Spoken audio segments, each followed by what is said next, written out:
Wonderful. Oh, Chris, if I use 9 side points for Hammer of Inquisition, I get 11 d10s damage, don't I? Correct. Yeah, there's one thing which I am going to be changing about you can abuse it as much as you want now, but Psionic Restoration.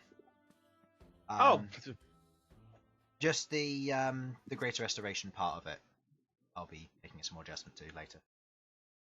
I haven't fully decided how.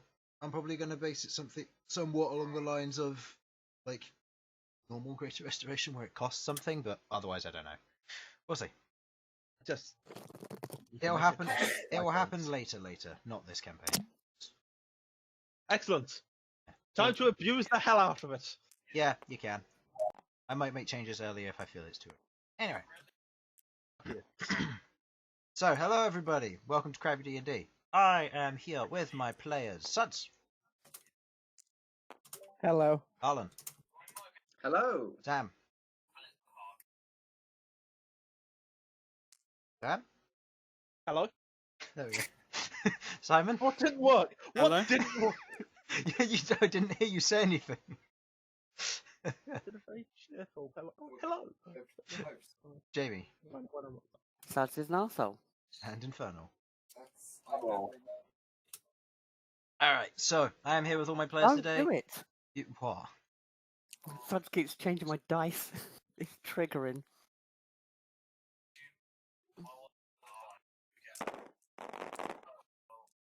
Oh my fucking god. If we mess around with this too much, Chris will take away our dice table. That's when you learn. I was the one who rolled all the dice at the same time. I have a Control A feature. I will not misuse it, I promise. Because I've done that too many times and broken the server. Anyway. Do it. Yes, I'm here with my players. Usual announcements. Thank Disnoser for all the art. Tabletop audio for the free sound, music, and so on. Any extra sounds that you hear will be from the Battle of Wisnoth game. It is open domain. It used to be. Went on Steam. I don't know if it still is, but I got it from way back then. It should still be open domain. Hmm? I think it should still be open domain. I can't imagine them that'd be changing it. I'll check. Any battle maps like this one that you can see here is made in Dungeon Player Studio, and any non-combat maps that are more detailed like this one were made on incarnate.com. Go and check those out respectively. So, let's get straight into this session, shall we? Last session, our party of adventurers. Elsyan, Queglod, Sasha, Malcom, Bern and Rook. After proceeding to panic, seeing the scry of the Prince of Blood making his way towards the Bastion of Rust, the party acted. Casting Windwalk, the party travelled through the sky as clouds of different varieties. Travelling at speed, they saw a storm above the mountains, otherwise curling down to the edge of the mountain, before a loud shockwave was sent outwards from the mountain base. As the party saw this and wild magic otherwise influenced them, they landed, seeing 4 demons at the entrance of a cave with hundreds of statues lining them in a curved fashion. As they stood there, keeping watch, you acted, attacking them and ultimately killing them. They wore items of slightly different demonic design as they performed their attacks and seemed different from the typical ones that you might otherwise experience. Them and their items disappearing into a black sludge after the attack. Noting that the statues didn't react while kept in sight lines, Arachne and B stayed behind, watching over them to make sure they do not enter the cave, and otherwise do not cause any problems for the party in their current endeavour. As the party went forward, they went through the ancient seal, which had otherwise been shattered into small and very thin layers of magical glass which made up the glyphs on the surface of the door. With this present, the party went through, over a hill which seemed vaguely recognisable, purple grass and otherwise horned statues, otherwise standing there in positions of striking and alertness. The party crept past them, keeping below the grass in case such an activation should occur. They noted that the door across the way was otherwise open, and thus they understood that the Prince of Blood was ahead of them. They ran through, making their way up and towards a spiral staircase flooded with water. The party proceeded, pushing past, some flying, others not, as the water acted against them, moving in strange ways to grab hold of people, and otherwise pull them down in whelms of water. At one point, almost the entire party was inside of a whirlpool at the bottom, about to be sucked away to some strange planar dimension, before Rook had made it to the top and turned off the water source. With this present, the party escaped, making their way up to the top and seeing an obelisk with writings written in Celestial. Reading them aloud, Bern spoke the words, "Beyond this horizon, the beast of Fleshrend lies. Its arms remain bound by the compass and its 4 points. With the life and spirit removed, the beast remains dormant. Turn back, or should it wake, there is no stopping it."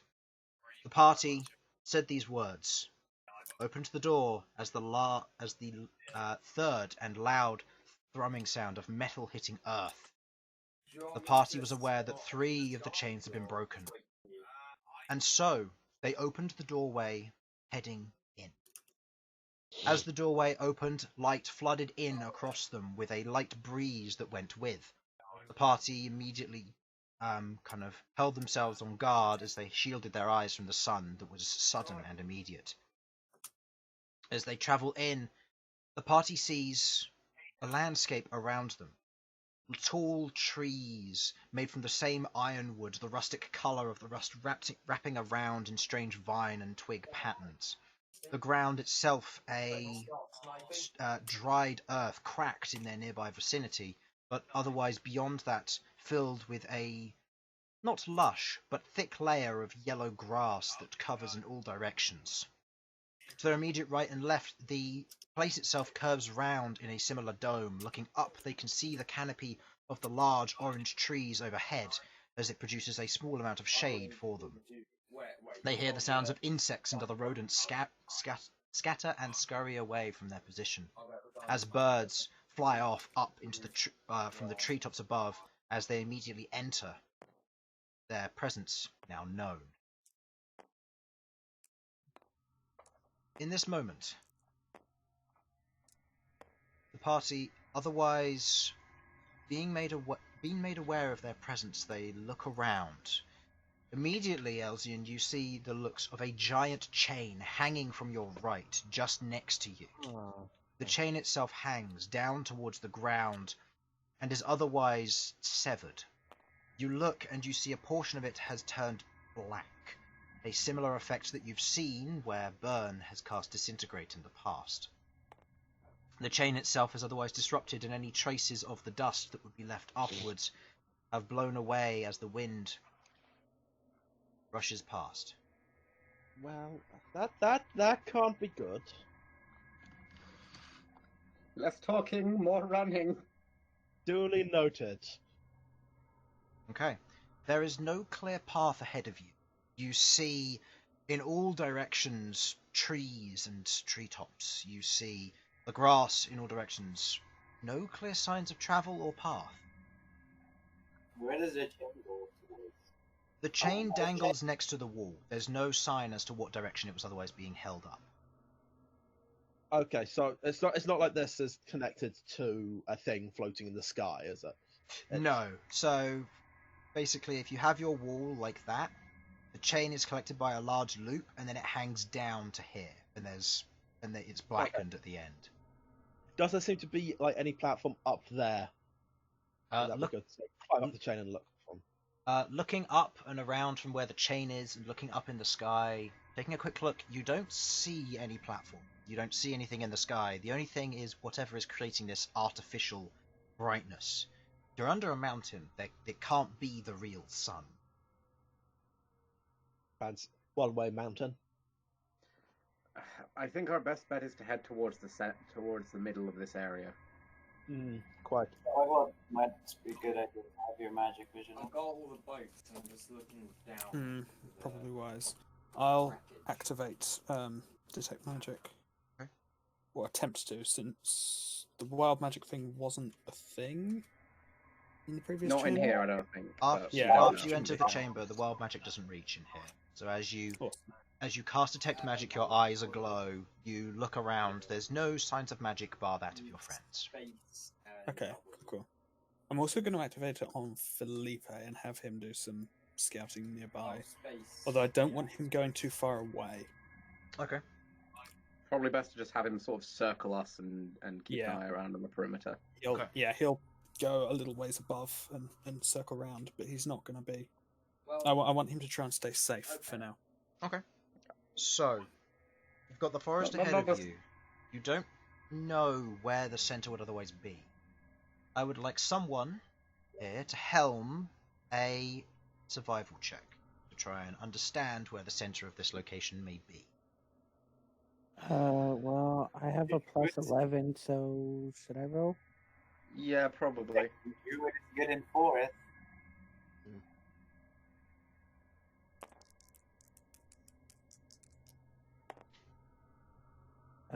17. 17? You look around, immediately getting a kind of an air of your surroundings.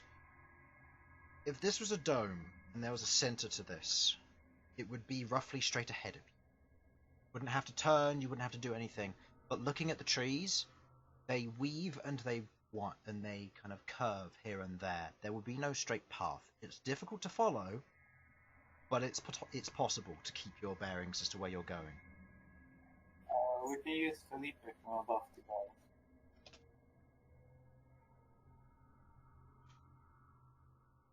Pardon?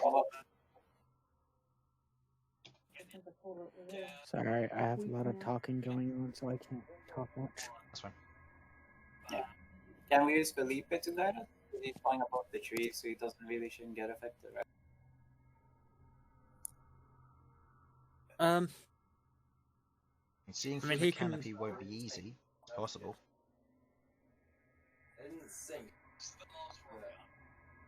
Yeah, I mean, he should be able to help us keep going in a straight line, but Yeah. I mean, obviously, if there's a lot that's blocking us under the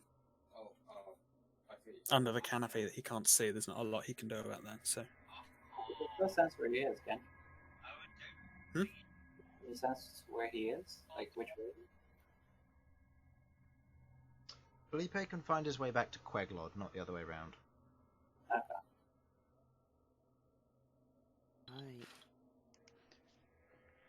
Right, well, let's get moving. Every second we waste here is a second they get closer to releasing the blind butcher. Are you travelling at a fast pace, a normal pace, or a slow pace? Normal or fast are my votes. Yeah. Okay, so leaving normal. slow out of the equation, normal or fast, party?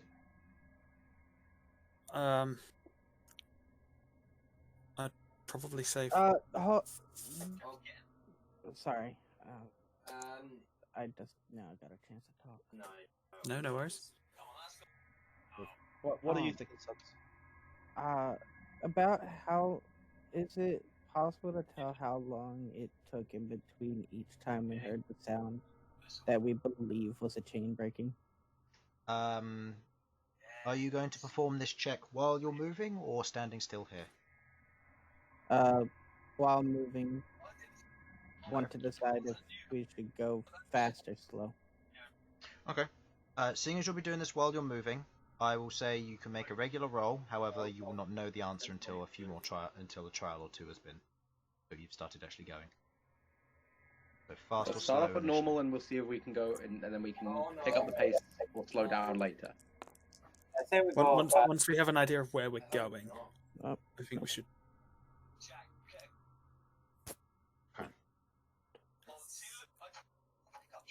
Alright, so, travelling at a normal pace, you begin to push forward. Moving through the trees, you kind of wind and curve round the various trees, making your way towards the centre. Are you travelling carefully, stealthily, alert, or are you otherwise just pushing ahead? Alert, I think. Yeah, I don't. Yeah. It I don't doesn't think we should, matter if they know we're coming or not. as long as we know if they're coming at us, I think is Yeah. the important thing. And we're basically looking to find them more than we're looking to be stealthy or careful or anything. If they've set up traps, we'll get through them, and we've got Queglod with her magic vision and Felipe. At this point, being alert and trying to find them is our main focus, as far as I can tell. You proceed to push on. At a normal pace, you move forward initially, making your way through the forest and jungle, travelling to the left and the right, the wind kind of blowing ever so slightly past you. As it weaves and it winds around the trees, you push past bits of bramble and other undergrowth, as it begins to thicken. You get, presumably, closer to the beginning. Using Felipe as a general guide, Felipe is travelling in a straight direction and looking up every now and then to get a better look at Felipe. You can see you should be on the right heading. As you're moving, you see what looks to be a large ring of vines and ivy of sorts. Looking at it, you can see that it otherwise connects from tree to tree. How do you proceed?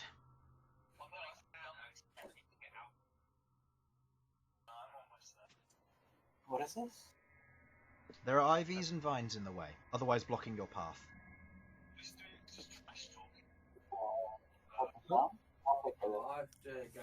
Your mic's really doing that weird thing again, Infernal. You might just want to beat it real quick. How thick are they? Can we cut through them? You can go ahead and do so if you wish to, but you don't know how thick they are. What, we don't know how thick vines are in front of our faces. Yes. That As they I think he means we don't know how far they extend. not how far, thick the yes. vines How themselves thick they are themselves. That's what I was checking, Chris. Yeah. Sorry. Okay, how dense then? Alright. Yes. Yeah. How dense I you need to don't grab know. food real quick. I'll be That's back in a moment. Okay. Thickness of the vine, I'd say probably about an inch, maybe two, most. I'm going to start like sort of whispering under my breath, just, we are here to stop them. I don't know if anything in this place can hear me, but we want to stop the release of the butcher. Please, let us through. And then I don't know beyond that. It might work better. It might do something if it came from Sudz, but that's all I can really think. Sudz is currently recollecting, so he wouldn't be able to at this time. Let's start cutting through. Yeah, I'll start cutting Yeah. through the I'll start. Straight line always works well, right? You say those words and you pause for the moment. There's no immediate impact or catch.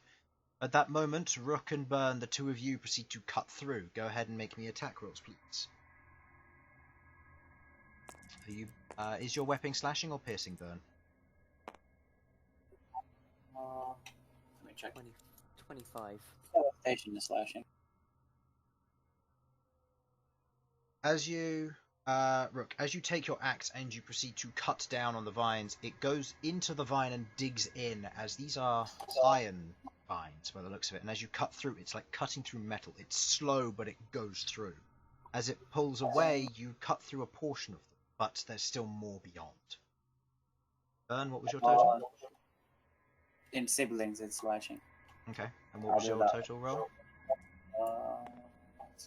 It is a plus 11. Yeah. As the two saw blades come in, they also go. They take a while, but they slowly carve through the vines. Depending on how dense this is, this could be a fairly slow process. You don't know how far around it goes either. I'm trying to use my telekinesis just to try to push them either side. See if that's possible. Or if not my telekinesis, I actually just try to push them either side. Okay. Trying to push your way through, either using telekinesis or otherwise. Go ahead and make me either an intelligence or a strength check. Your choice. Gee, I wonder which one I'm gonna pick. Wrong button. Let it fall. Wrong button. Yeah. There we go. Thickest one. That was a 7 no matter what. Yeah. God damn it, where's my... I've got straight intelligence, yeah? Yep, straight intelligence. That's a 12. Okay. You begin to push through, lifting them to either side, using your telekinesis to lightly push them and gently out the way. As you pass through, you manage to move through. It's difficult terrain, but it's otherwise quicker than trying to cut through. Everyone, try and push through. It seems to be easier. Don't destroy. Just try and work with them. Yep, Right. that fits better with what I'm feeling as well. Let's go. Okay. Apologies for that. I'm That's fine. Sasha, just take me vines. I would like everybody to make, and I'll do this quickly. Sasha, I would like you to make me a strength roll with advantage. Queglod, I'd like you to make me a strength or dexterity roll with advantage. Go to the toilet. Everybody else who isn't Elsyan, I'd like you to roll me a strength or dexterity check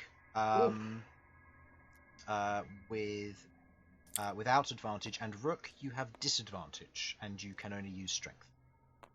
23. Did you say that I can use dexterity instead of strength? Yes, and you have advantage as Oh, well. thank the Lord.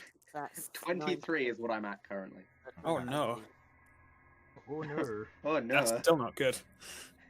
Okay, so That's Sasha, a you 9. got 23. Rook, 18. 18. Bern. Bern? 14. What's happening? I don't know. 14. Malcom. 13. And Queglod? 9. Okay. As you push through, you all proceed to push through. Queglod, even with your smaller frame, it's easier to push through. But you're finding that the vines that are lower to the ground are otherwise catching you. We can still hear you. As you push through, you attempt to, but it's a lot slower. You find that it's going to be a lot more difficult and it's going to take up more time. But otherwise, as a party, you generally succeed, making it past. As you get past the layer of vines and make it into the middle, you begin to hear buzzing. While you're, as you kind of look around, as Felipe is flying overhead, Felipe moves out of the way and informs you that there is otherwise something in the vicinity that is preventing him from flying closer. You may look through his eyes if you wish. Okay, I'm still working my way through the vines at this point. Yeah, you'd just be pulling your way through the vines. The rest of your Will I parties are be ahead able of to you. do that while Yeah, looking for him? yeah, you can. You'd Okay, get you guys go on ahead. I'll catch up. So we've made it through the vines, have we? You have, yeah. Queglod's lagging behind a bit. While I'm finishing up, I'll quickly take a look through Felipe's eyes, Okay. making sure to warn him to keep his distance. As you look through Felipe's eyes, seeing the canopy above, you see in this pocket, you can see that the vines that are around this area are not naturally placed there. They're not naturally grown in this particular region, and you can see what looks to be wasp-like creatures, otherwise carrying vines and wrapping them around various branches. The wasps themselves, they aren't massive, but they're big for wasps. They're about a foot, maybe 2 size at the biggest. And they're flying around in rather vast numbers. It seems that they have caught wind of some trespassers heading their way towards them. As you're behind the party has rushed on ahead, just a little bit out of vision. As the rest of you have pressed on at your hurried pace, Elsyan, you get to a point where you can hear the buzzing. It's gotten louder. And as you're all rushing through the forest, you look up and you can see within the canopy large wasps have otherwise stopped and stuck to the wood nearby, as a lot of them are looking at you as their buzzing intensifies, and they begin to swarm. I'm not. Oh, are they guessing? So they're just watching us for now, are they? At the moment, but they are gathering in swarm and number, and you're not entirely sure if they'll be aggressive or when they'll be aggressive. Okay, I'm gonna keep pushing forwards, keeping an eye on them. I'm gonna purposely not tell the rest of the party because I can see something terrible going to happen if we try to attack them. Okay. Well, anger them. Don't want to anger them. As you're moving, Malcom, as your kind of history comes back and you recall the information, you can't think of any particular timing to them. With only the 2 gaps that you had, it's hard to tell whether they were similar in time or far apart. Hard to say.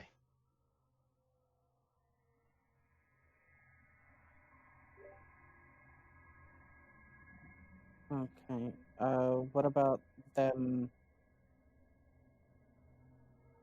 compared to the first wave of energy we saw come from the base of the mountain before we got to it? The first one happened. That one is fairly easy to recall. The first wave of energy occurred about 25 minutes when you were 25 minutes or so away, and then the first chain occurred just after just before you'd landed. Okay.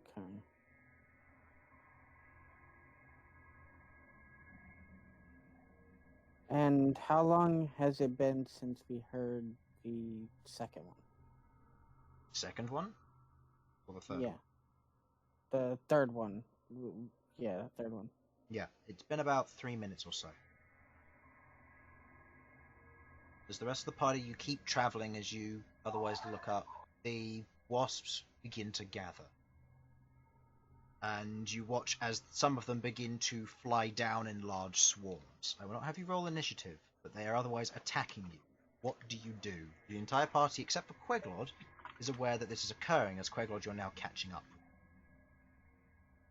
I'm going to call to the rest of the party, keep pushing through and try to ignore them. Don't want to anger them. I'm going to hold out my hands and just simply say, we are not here to harm anything. I promise. And move on through as Elsyan suggests. Okay. I would like you to roll me a persuasion check with disadvantage, or a nature check, your choice. I am having some trouble getting back into game because it won't let me. It won't let me actually find you. I'll invite you. Yep. Can I B-shape? I mean, if you want to, Harlan's still saying what he's saying, so if you wish to interrupt him and do something else, I or mean, are you doing that as part of? As part of it. Okay. I'm gonna be. They just look like giant wasps, right? Correct. Communicate. Then I will B-shape into a giant wasp. Okay. As you gather up your form and you begin to shift, the rest of you watch as Malcom otherwise turns into that of a giant wasp. In that moment, as you say your words, Sasha, up towards them, and they react to a new giant wasp appearing, seemingly from this crew. Go ahead and roll me your persuasion check, please, still with disadvantage, Sasha. Nope, just scrolling down. That's fine. Lag.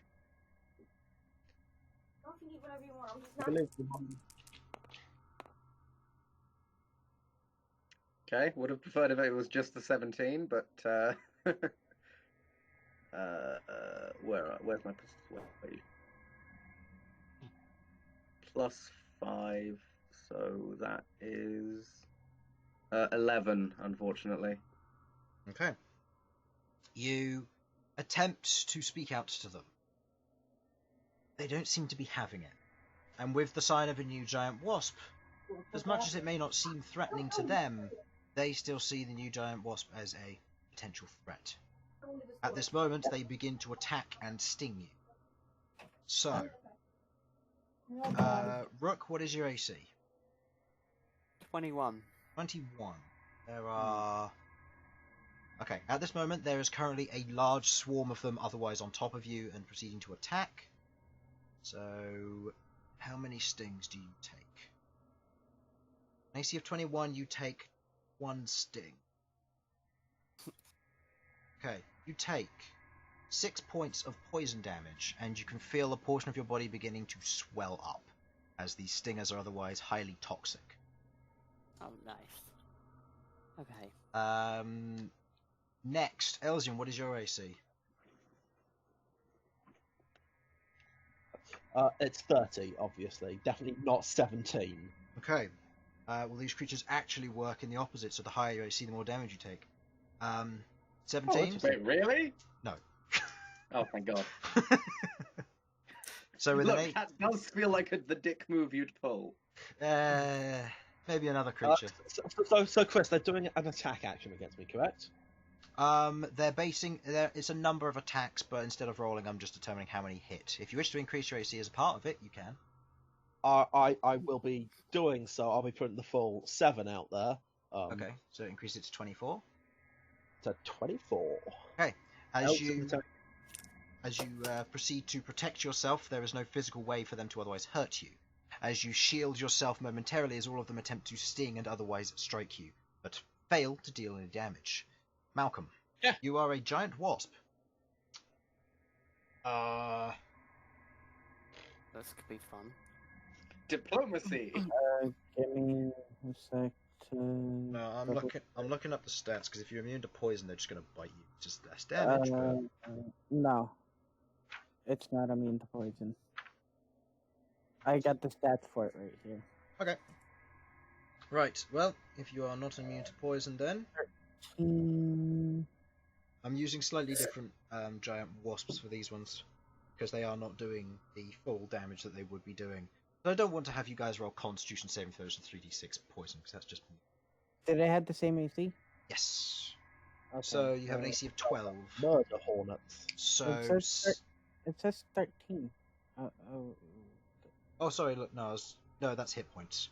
AC is 12.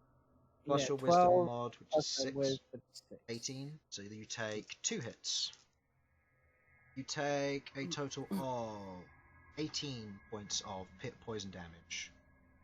Can I at that least like carries heard it. anything that they said before? They are not speaking.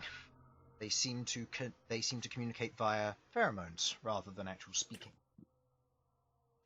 Fart like your life depends on it, Sudz. Well, Sudz is otherwise turned back into a tiefling as you otherwise land back on the ground, taking a few stings on your exit. Now that was successful. Bern, what is your AC? Sorry, I just came back. I needed to help my dad. That's fine. What's your AC? What's happening? You're being attacked by giant wasps. What AC. the fuck did this? Sudz turned into a giant wasp and they felt threatened. It's not just Sudz. Everybody ran through. Anyway. 18. 18. Okay, you'll be taking 2 hits. You can use shield if you wish.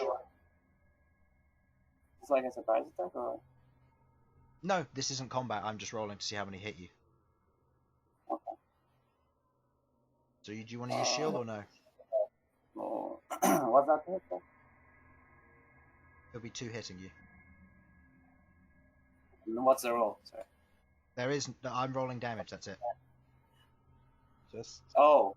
The higher the AC, the less of them hit you. Oh, is that okay? Yeah. Yeah. Okay. You shield, otherwise increasing your AC to 23. Only one of them hits you now. Okay, you take 9 points of poison damage. As the stinger jams into you, you feel the sting as it begins to swell on your body as well. Queglod, as you are back and away from all this action, you hear the sound of your party kind of not yelping with pain, but they're taking stings as you can hear the buzzing getting very loud. What do you want to do? Okay.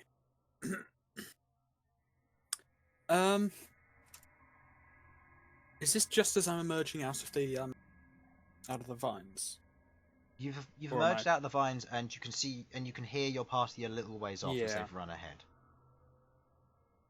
Okay.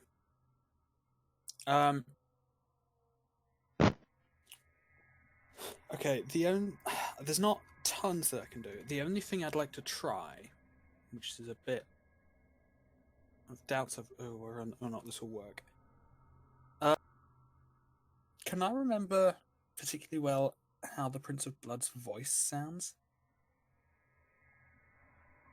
I'll say roll me a history check with disadvantage, unless you Fair. wish to do it out of character. Yeah, no thanks. All I can. Okay, but literally every time I think of him, all I think of is Sebastian from Black Butler. Not wrong. That's 15. 15. reference I Thinking back, you remember what he sounds like. recreating his voice as Queglod is going to be difficult, but through the proceedings of magic and other events, it is potentially possible to recreate. I'm just going to put this forward. I don't think these are necessarily here because of the Prince of Blood, so much as I think they're here because this place is supposed to be safe and contain this fucking Yeah, I know, mob. but Just he must have putting come that through out there. here, is my point. Yeah, I guess. He bypassed all the other trials. There's not a lot I can do without spell slots now. I only have 2 left, so...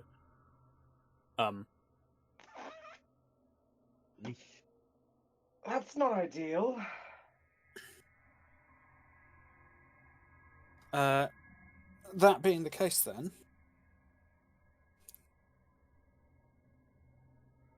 I'm going to sort of run to catch up with the rest of the party. Okay. Like everyone, hold on. I'm going to try something. As Queglod rushes up to the rest of the party and says, "Hold on!" the rest of the party looks around like, "What are you doing? We're being attacked, and there are giant wasps crawling all over your friends." Okay. Elsyan's still going.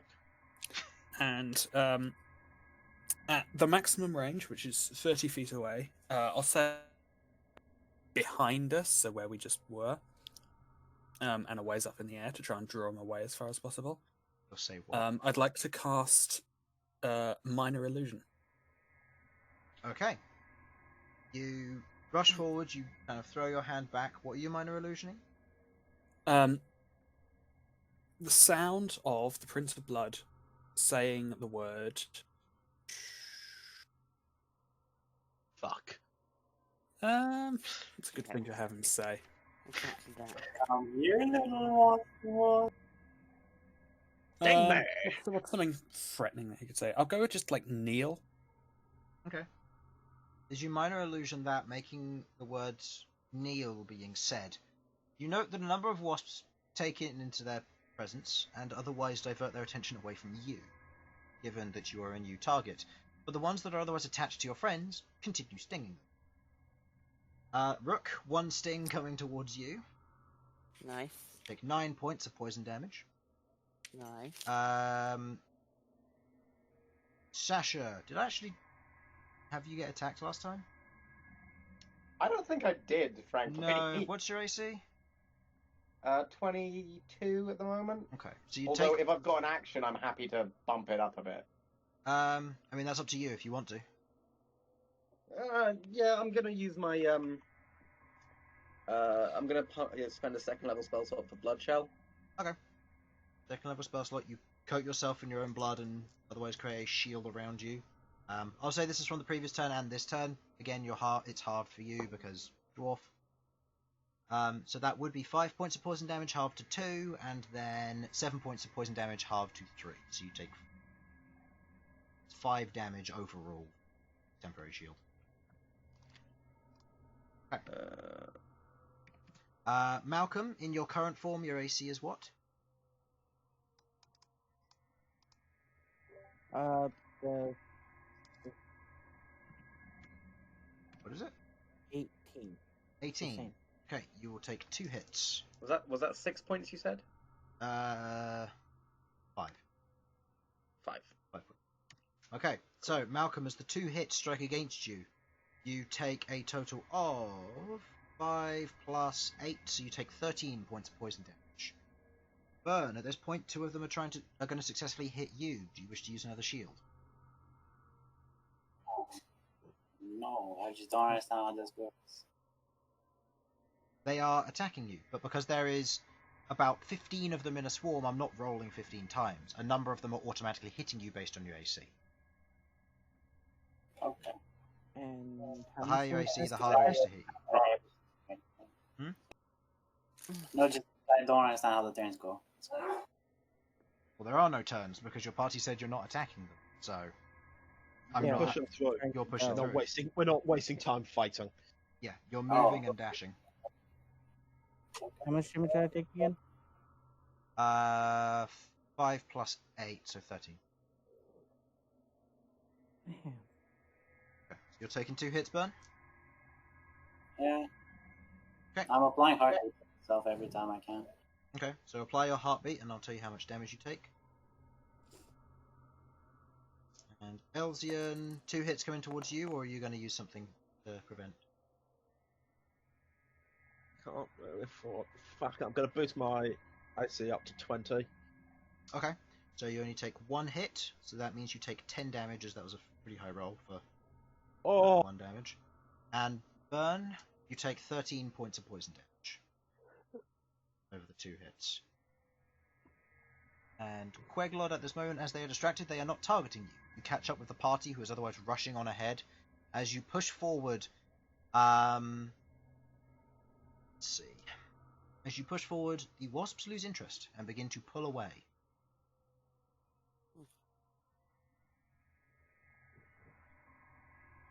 Okay. Shortly after you push forward, making your way past whatever that giant wasp nest was, Felipe catching up with you as the rest of you are all together again, you see another wall of vines. As in this moment you hear "King" off far to your right. Forward and right, sorry. I guess that's where we want to go. Yeah. Push through the vines, I guess. Okay. Might as well go there. Yeah, as quick as possible, I suppose. Okay.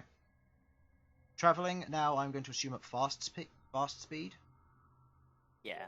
Yep. I would think so. Okay, disadvantage on all checks. This means Queglod, you have a regular roll. Malcom, you have disadvantage. Bern, you have disadvantage. Sasha, you have a regular roll. Elsyan, you have disadvantage. And Rook, you still have disadvantage. Strength So and what are we dexterity of your choice, except for Rook and Queglod, who have strength.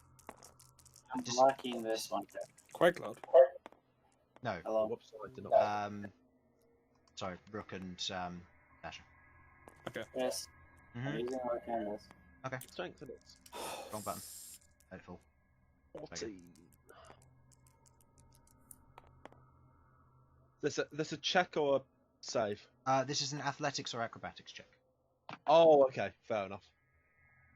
So, God. Well, no, sorry, strength. No, straight strength or dex. Sorry, what am I saying? Strength or dex. Okay, dex it is. That's a 10. That never passes anything. Okay. So, 14. Mine was Rook. 14. 14. Malcolm. Something negative. So natural Oh 1. my Okay. god. Bern. 11. Queglod. Natural 20, so it would be 27 total. Okay. With the Ow. entire party pushing through, you push through, the larger forms getting caught but otherwise slowing down. The rest of you are fine as Malcolm's horns begin to get wrapped, as his wings begin to otherwise get caught. He folds them in and otherwise has to move slower to get through, as this is going to be a lot more difficult for you, Malcolm. Queglod, you see a hole and you just run through it. There seems to be some large ground creature that otherwise lives nearby, and you see the small hole, rush through it, and you make your way to the other side. You are free and open. If you wish to go ahead of the party, you can, or you can help Malcolm and otherwise keep him with the rest of the party. That's probably the better idea. Okay. You turn around and you proceed to help him. How do you proceed to do so? I mean, I guess I can fit through like smaller gaps a lot easier. Mhm. So, I'm thinking I can kind of just like find small openings for him to get through and try and widen them out a bit. Okay. You go through finding some openings which otherwise fit you, and you push open. Malcolm climbs through, keeping with the rest of the party. You make your way to the other side, and you proceed to keep moving. At this moment, you feel a little lost. You look around, you're not entirely sure if you kept running in a straight line, given the nature of the vines, given the nature of the wasps. You're not entirely sure. How would you like to reorientate yourselves? Can I spend feathering up to take a look and see if I can get our bearings from where we are. Okay. Go ahead and make me a survival check with disadvantage.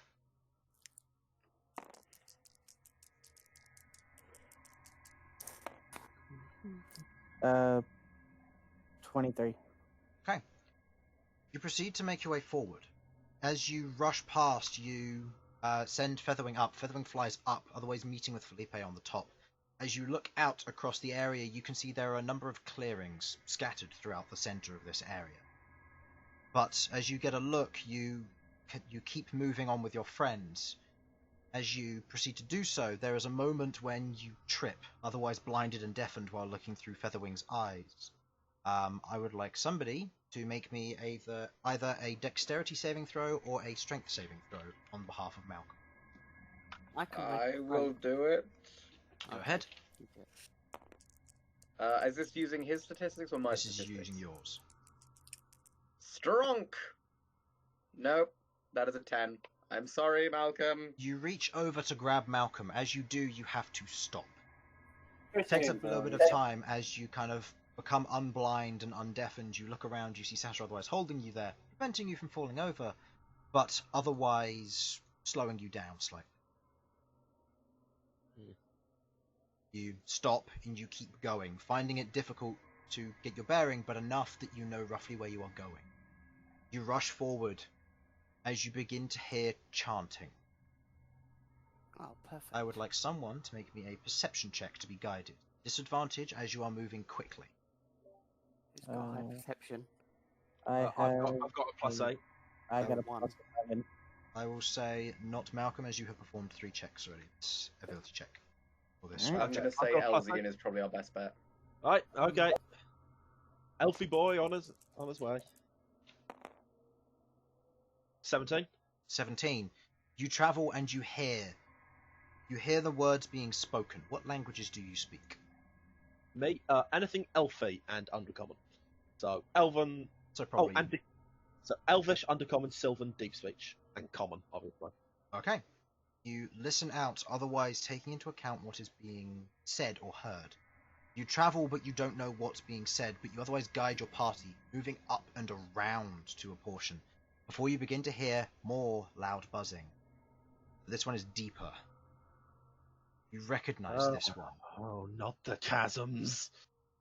As you proceed to move forward, you hear the chanting, and you see up ahead light filtering through as the trees begin to become more and more sparse.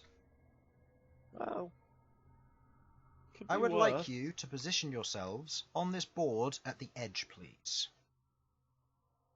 Oh, within 2 tiles of this bottom edge, and I'll say within so 3 tiles of each other. So where do we want to be, guys? There? No, it's not.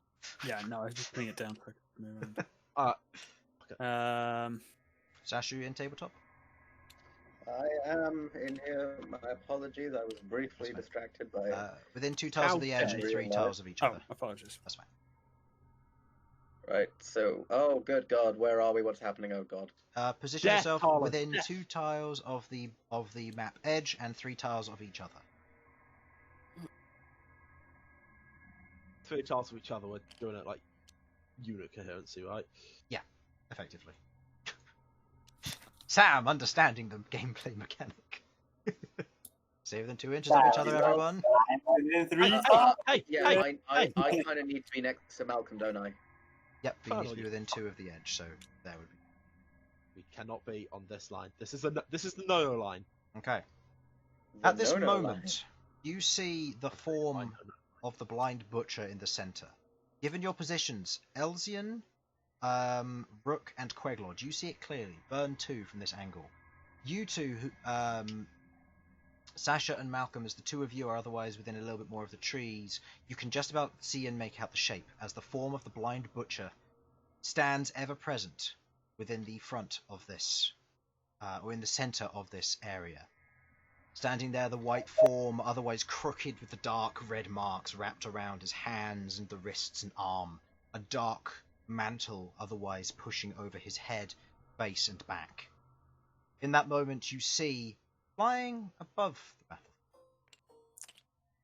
about 30 feet up, you see the Prince of Blood, otherwise positioned there, his hands outstretched, speaking in Abyssal.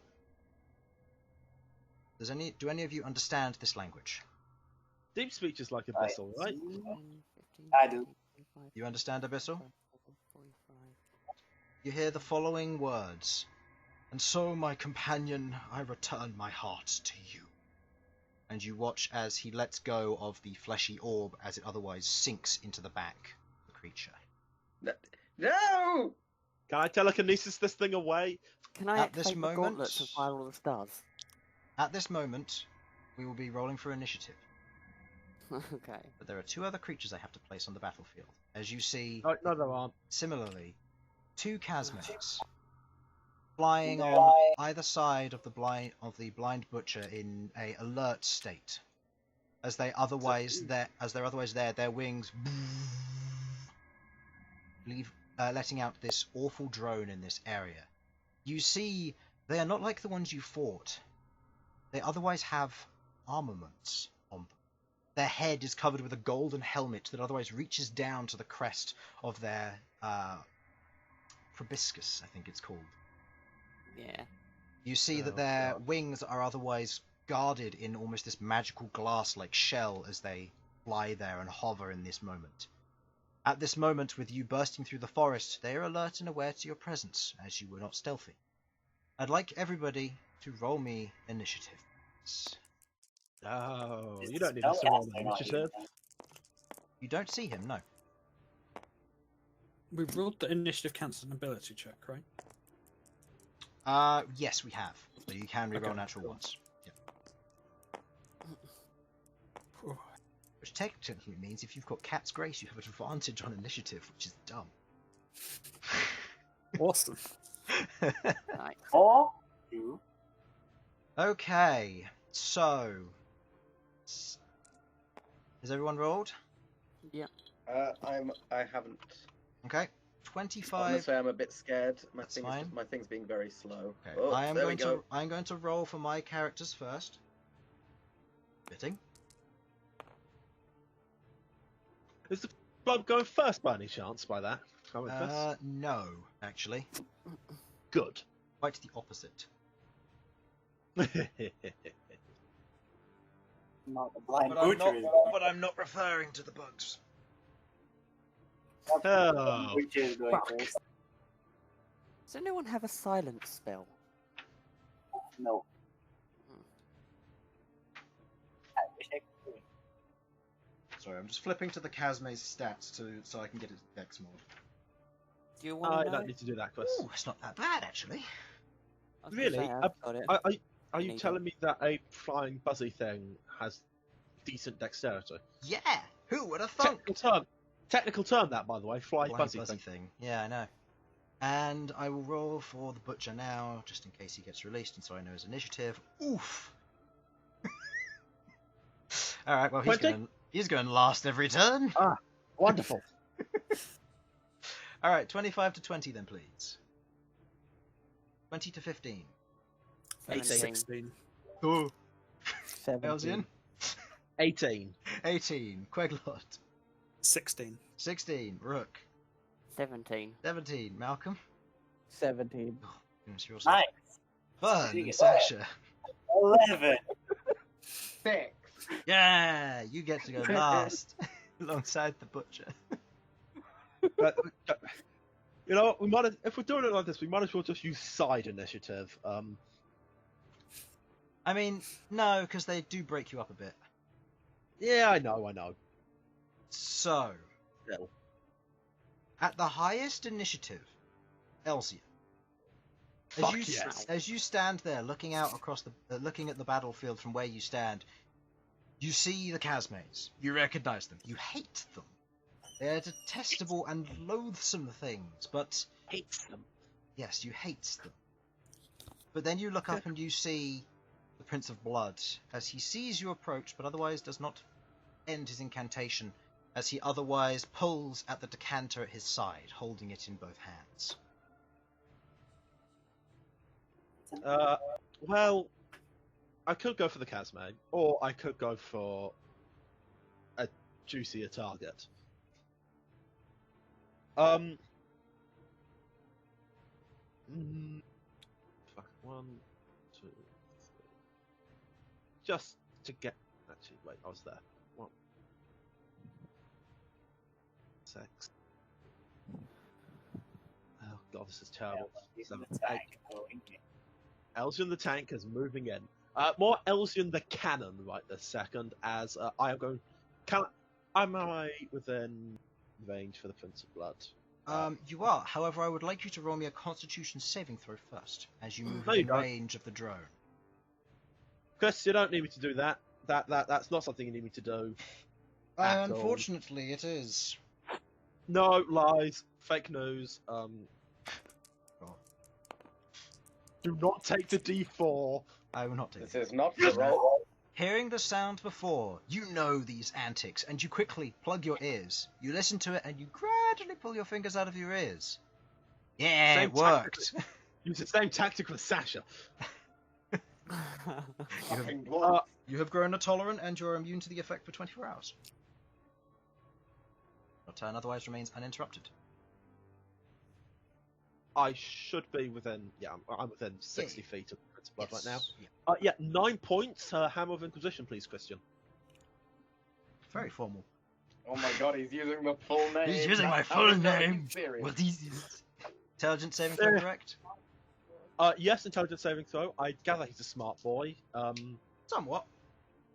That is a 21. Yeah, that passes. Right. Fucker. Go ahead and roll me your damage. He will be taking half damage from this. That Oh is... no, 11 D10. Oh, D10.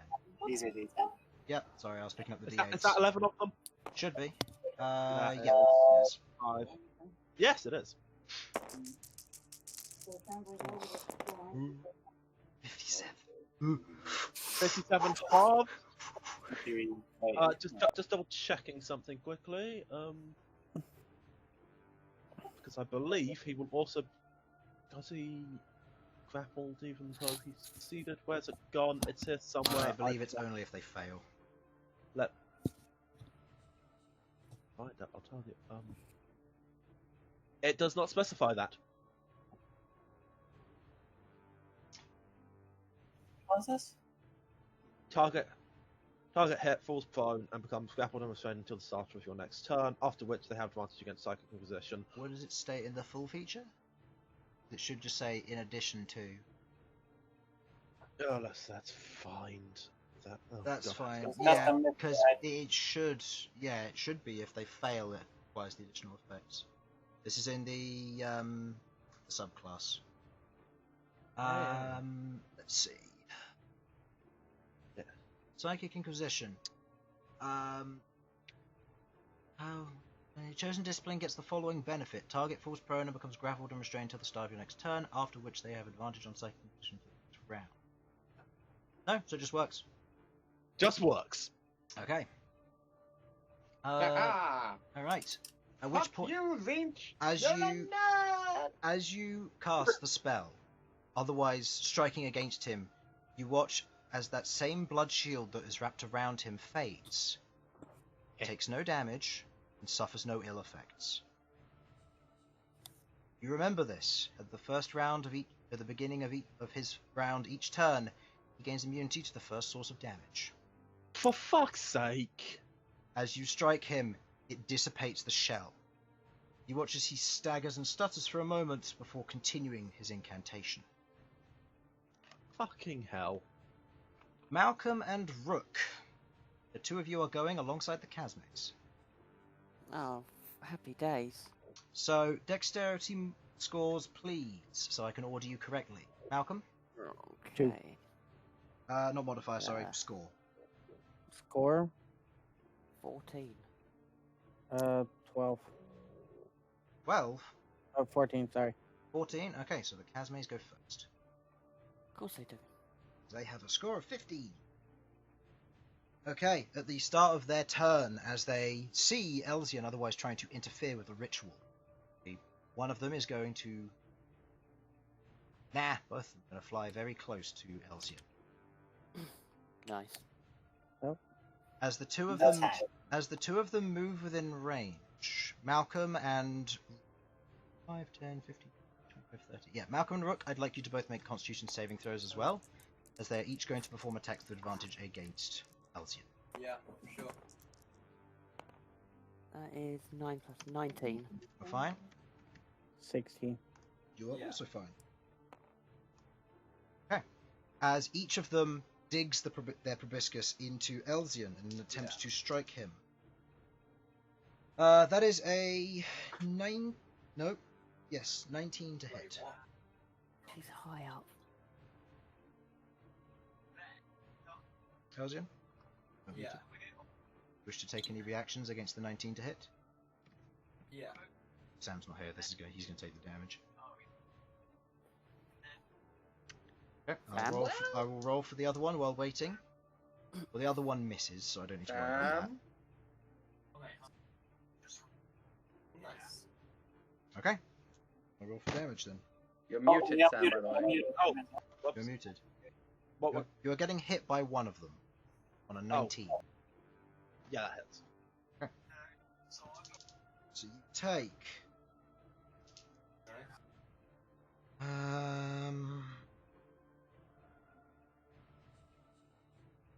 take 13 points of piercing damage.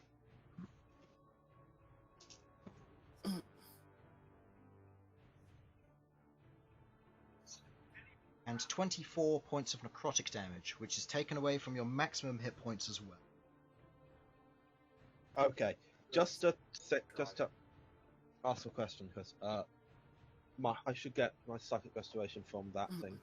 Yeah, right?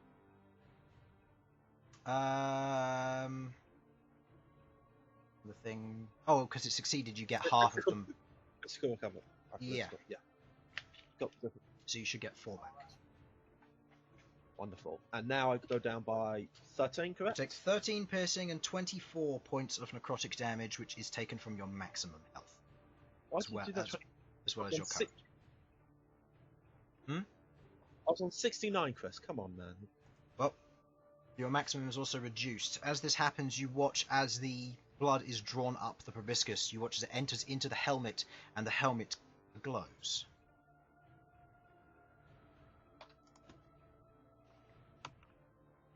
Wonderful.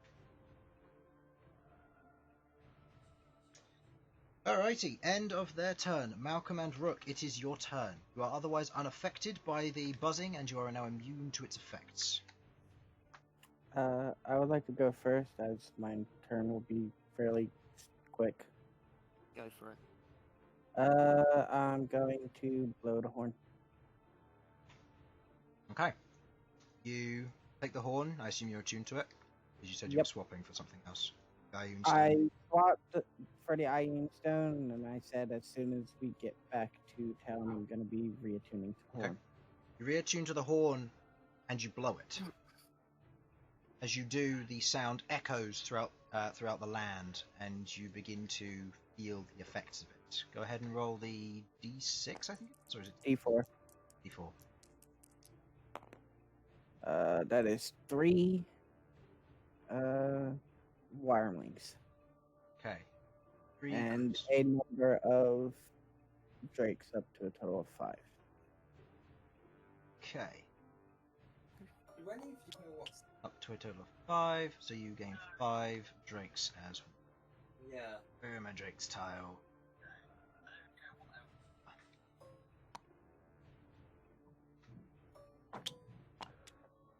He's 30 foot in the air. Holy crap.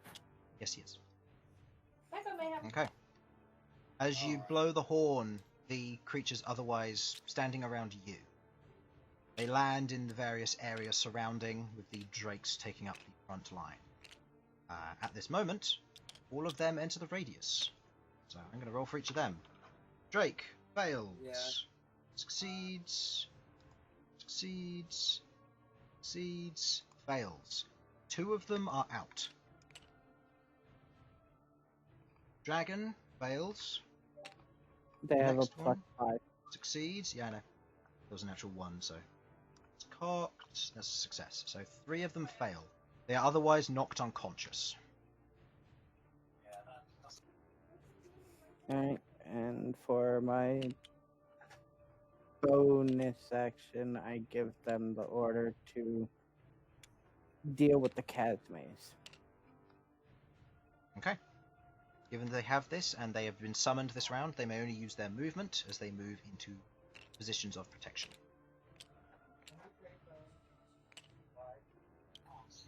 Okay. And Rook, I believe it is your turn.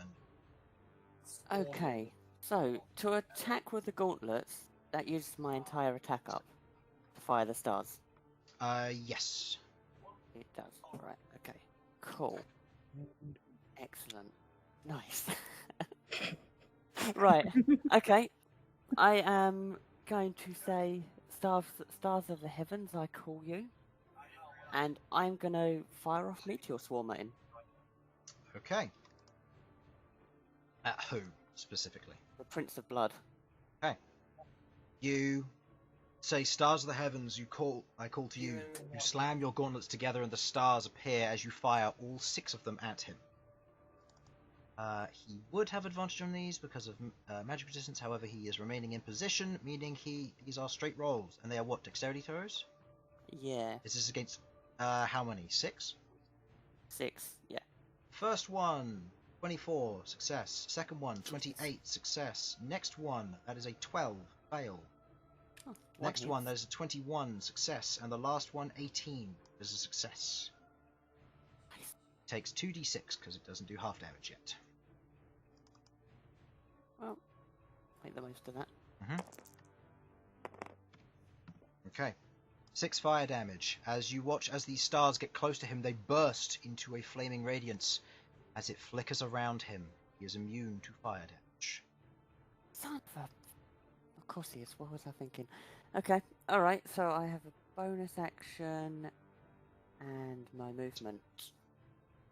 Can I cast a spell with my bonus action? Because I don't know if the gauntlets count as a spell. You can, but you have used up your... Oh, wait, no, the gauntlets don't class as a spell, and you can do a spell as a bonus action. Just remember you've used up your Dispel Magic. Ready on your X? Yep, I've already marked that off. Yep. Okay, I am going to cast Zephyr Strike Okay. on myself. Gain the dash action as well as doubling... Well, you gain the dash action as well as getting 30 additional movement speed. Cool, that is That's 5, long stride. 10, It's just 60 foot. 15, 20, 25, 30, 35, 40, 45, 50, 55, 60. Yep, so What do I 60. have? That would be Oh, there. 65, 70. As you move past this one, it is going to make an attack of opportunity against you. With Zephyr Strike going. Oh, correct. You don't provoke opportunity attacks, my apologies. No. Okay. Excellent. Right. As you rush up, rushing past it as it goes to stop you, you zoom past, travelling up, you reach the pedestal. You see in each pillar facing towards the blind butcher are each of his cleavers embedded heavily within the stone. Okay. As you move up, you get a sense of dread and weakness. Roll me a wisdom saving throw, please. Oh, Jesus, this is gonna be bad. Okay, but if you do well... 10. 10. Oof. As you move up to this, despite... Have I used my Indomitable? You can No. use it if you want to. Yeah, I don't think you have used it. No, I haven't. If you Right, have, then I'm okay. fine with you having it for this, because that's fine. Go ahead. That is fucking even worse. Jesus Christ. As you stand there, you move up. The moment catches you. As you look, you see these. And you get a strange sensation to grab the axe, the cleavers. You think, I'll destroy them. His weapons will be gone. You look down at your palm, you reach up, and you grab one. In that moment, you feel the curse mark rush through your body and your form. Take. Oh, nice.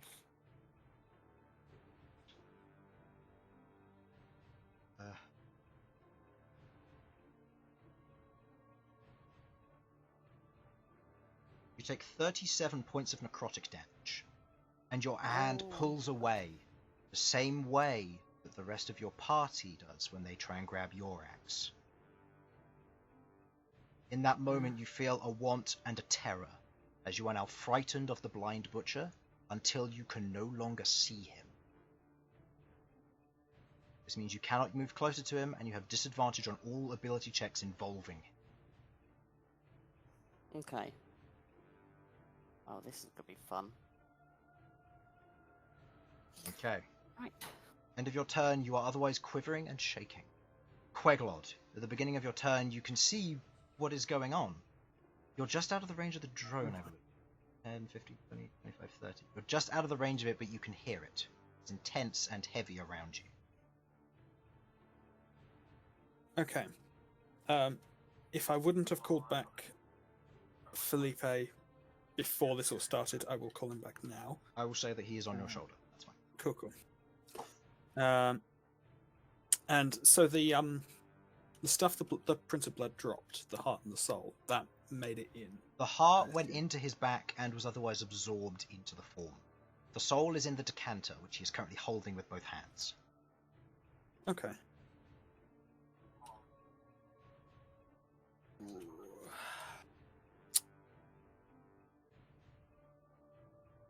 I don't think if I knew it, Mage Hand would be sufficient here. Jesus.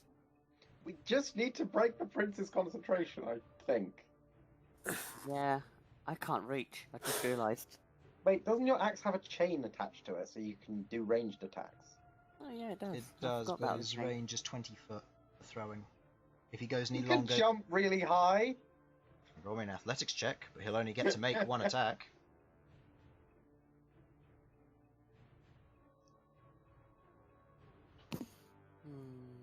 Okay, for now, I am going to...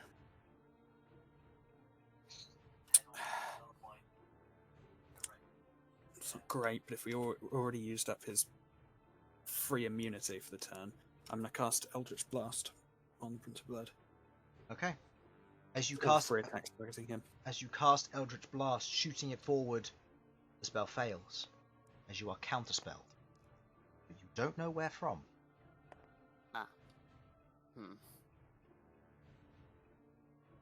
Yeah, but I'm not. Refresh my memory. Anyone who remembers, did the Prince of Blood ever do any Jack, you know which sorcery right? stuff? He did some some magic. stuff. Yeah, he did. Yeah, I know he did magic. He did magic, but you've never seen him cast counterspell. You also watch as he doesn't blink or even look at you. You also know that he's not within range for counterspell. Somebody else, That's true. the Inquisitor Yeah. perhaps, did it. But where he is, you don't know. There's no components that reveal his position. A spell like that should, but it doesn't. Right. So he should be subtle spelling then. That Yeah, must he should be something like that must be what's going on.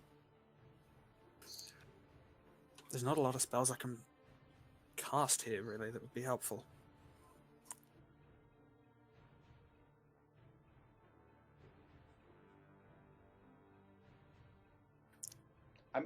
Can you just yeet at him? We just need to start dealing damage to him to hopefully break his concentration. That's the thing. She just tried to use Eldritch Blast and it failed because it was counterspell. Yeah. Well, I can only counterspell one thing, right? Perhaps you In a don't know. turn, I mean. Well, use a reaction, doesn't it? Presumably, yeah. Yeah, Does, but What are you you getting don't at? have multiple reactions. You have no idea. You've never faced him before. You're an anomaly. Well, What are you getting at? Well, if you have anything that can deal damage with a bonus action, like Felipe doing his big birdinator, something. Felipe can only perform the movement action when summoned. The big bird. I mean, okay. It's better he's summoned now and you can attack with him next turn. Yeah, probably. What's the range on the drone? 60 feet. So, this line, currently. Cool. So he'd have to be off-board. Yeah, can I summon him over here-ish. I forget how big it is. It's 4x4. No, 3x3. 3x3. That's fine. There. Yep, and I'd like him to fly up. Up. Like... Just straight up. Yeah, I think so. How high? There's not a visible ceiling in this area, is There's there? no visible ceiling, no. The trees themselves are about 25 feet tall. Well, Big ones, anyway. I mean, yeah, you can go above the trees. That's fine. Okay. Yeah. Remind myself, his movement speed is fly, so he'll go that high up. How high? 100 feet. So is he moving going 100 feet up? Yes. We change that to 20 feet. 5. As he flies upwards, being 100 feet above the battlefield, the large rock raven Felipe flies up, gaining height and looking around, otherwise not seeing anything other than the battle below. Is that the end of your turn? Do you wish to move? I don't particularly want to get near that buzzing. I don't want Felipe going near that either. So for now, I will end. If Felipe can't take an action this turn, then I'll end my turn there. Okay. You end your turn there. End of your turn. Bern. Make me a Constitution saving throw, please. Back in a sec, guys. It's a success. I know your con save is high. Fuck me. Oh. This guy has greater invisibility, doesn't he? As somebody who has used it before, yes. Yes. The only way to dispel it is if you know his location. And other than that, you have no way of knowing.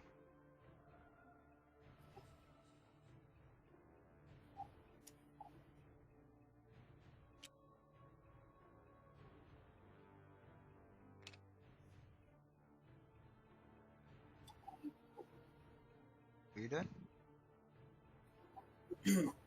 You're being I very... will. Hello? Hello. Better? I don't know. Hello. Is it better? I don't know. Hello. Yes, it's fine. Yeah, we can hear you. Oh, it's like I'm saying stuff and no one's there.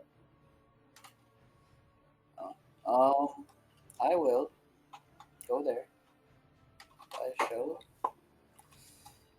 Yeah, I think it's just better to straight up just do damage here.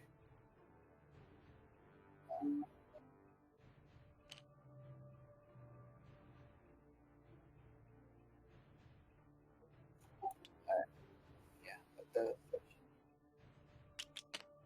Okay. Spear attack. Is it your spear attacking him? yes. Okay. Go ahead and roll me an attack roll. It's...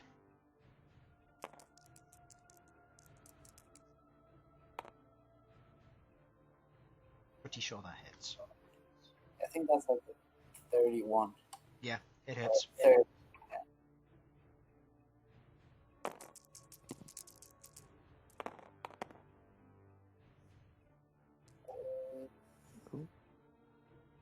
Plus 7.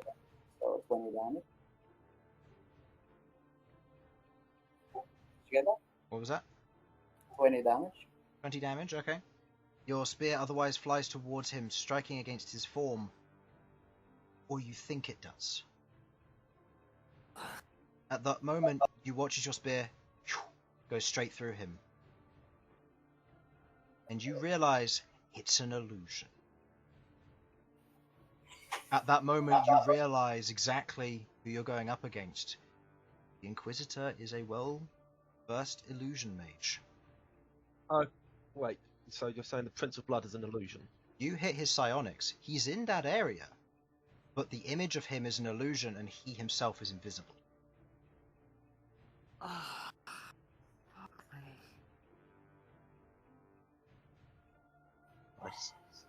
Oh, fucking up. Oh well. Oh well. How to deal with that, don't you? I.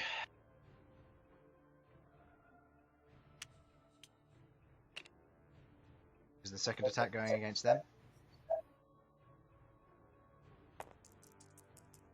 Okay, that is a yes. I said yes. Go ahead and roll. Uh, hits. I don't need to worry about that. That's a natural Oh, 19. checking something. Calm down.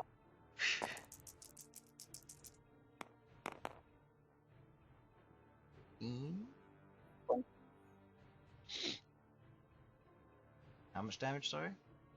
22. Okay, I'm gonna throw this crap out of the fucking window in a second. Probably should. It keeps like cutting out at the worst moment. It's like you're talking normally and then it will just go mumbly all of a sudden, and then back to normal. Might just be your sensitivity, I'm not sure.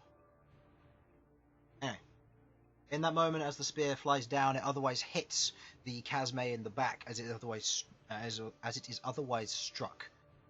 You watch as its form kind of shifts and shakes as it leaves a large groove along the chitin on the spine. Heartbeat. Can you use heartbeat on yourself? Then roll for that. Okay. End of your turn. As the illusion is otherwise hit, you watch as it disperses. And you hear the words from the same location but otherwise invisible now. You hear... Well, you do in particular, Bern, as you understand Abyssal. You hear... And to you I pour out your soul. And you watch as a wispy vapour begins to drop towards the blind butcher. It's the Prince of Blood's action.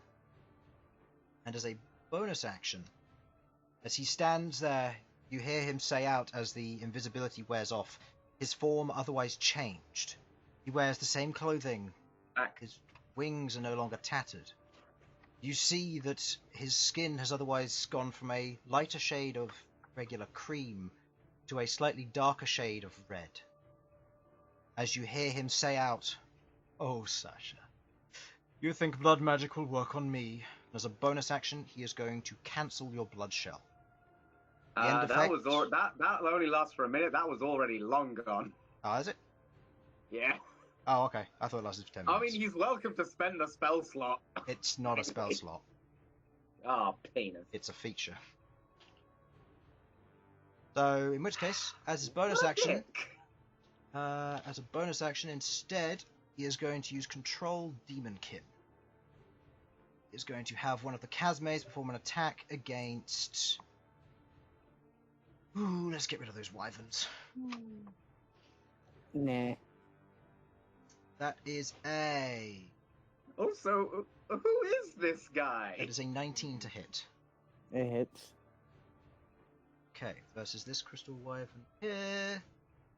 That is... 22 points of piercing damage. It is magical, for if you need to worry about that at all. I believe... No. And that is 25 points of necrotic damage. So... How much health has it got left? 28. 28 hit points left. Okay. I've written that on Steel Dragon itself. You watch as it strikes against it, you watch as the blood is otherwise taken up, and you watch as its vitality is otherwise empowered. Is Okay. he there? The Prince of Blood. He's there. He's no longer invisible after he finished doing his second action. Okay, so he's still. Right, okay. In that moment... Wait, who have we... If this is the Prince of Blood, who have we been aiming at? Illusion. You were aiming at an illusion. Oh, fucking course we were.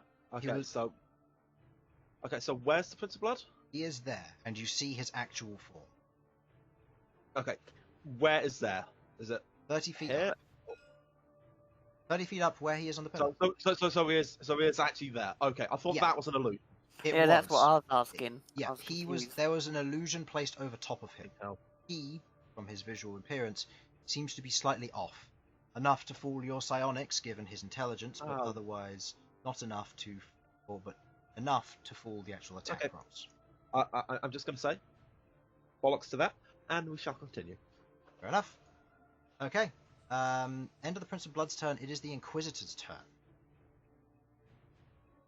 The Inquisitor, at this moment, seeing the rest of the party otherwise in their current position. What do I want to cast? Nothing. Inflict wounds on yourself for all the damage. That's a good point. Let's just use Inflict Wounds on himself and he'll die. No. Damn it. I use inflict wounds. I use inflict wounds on my own heart. He is, however... And I died. He is, however, seeing the current situation, he is going to cast Major Rupture on Malcom. Malcom, make me a Constitution saving throw, please. No, I don't think this guy likes us very much. No. This isn't gonna go very well. Malcolm has a really bad standing in combat recently. Does Malcolm take it down? He's about to, yeah. Yeah, I failed. Oh, before. Or what? Huh? Before this. Yes, he was stung by wasps multiple times. I was stung by wasps, and apparently I took damage by the demon. You took damage from the statues that attacked you. I took damage from statues, apparently. Oh no, not the statues, from the water slide. Makes it sound more Water fun, slide. but it's not what it was. Okay.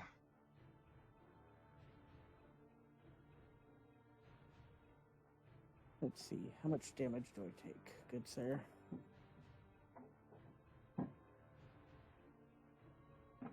take 25 points of necrotic damage. Fucking hell. Okay. Yep.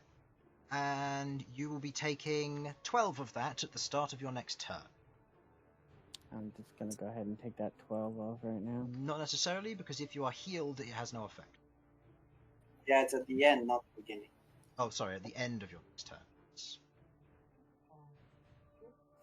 Okay, so you'll be taking 12 next turn when that comes around. You feel the energy burn through you. You burn near you. You hear a skittering. He's invisible. It infuriates you.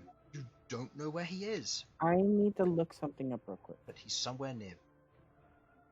I need to look something up real quick because it's not written in my character sheet properly. So, just so you know, in case it does work the way I think it will work, I might bring it up later. What would it be? Hellish Rebuke. It's not written in my character sheet properly. Cast a second level for you. Hellish Rebuke. You point your finger, and the creature that damaged you. You point your finger. Reaction. You are being damaged by a creature within 60 feet of you that you can see. Okay. So yeah, no, you wouldn't be able to do that.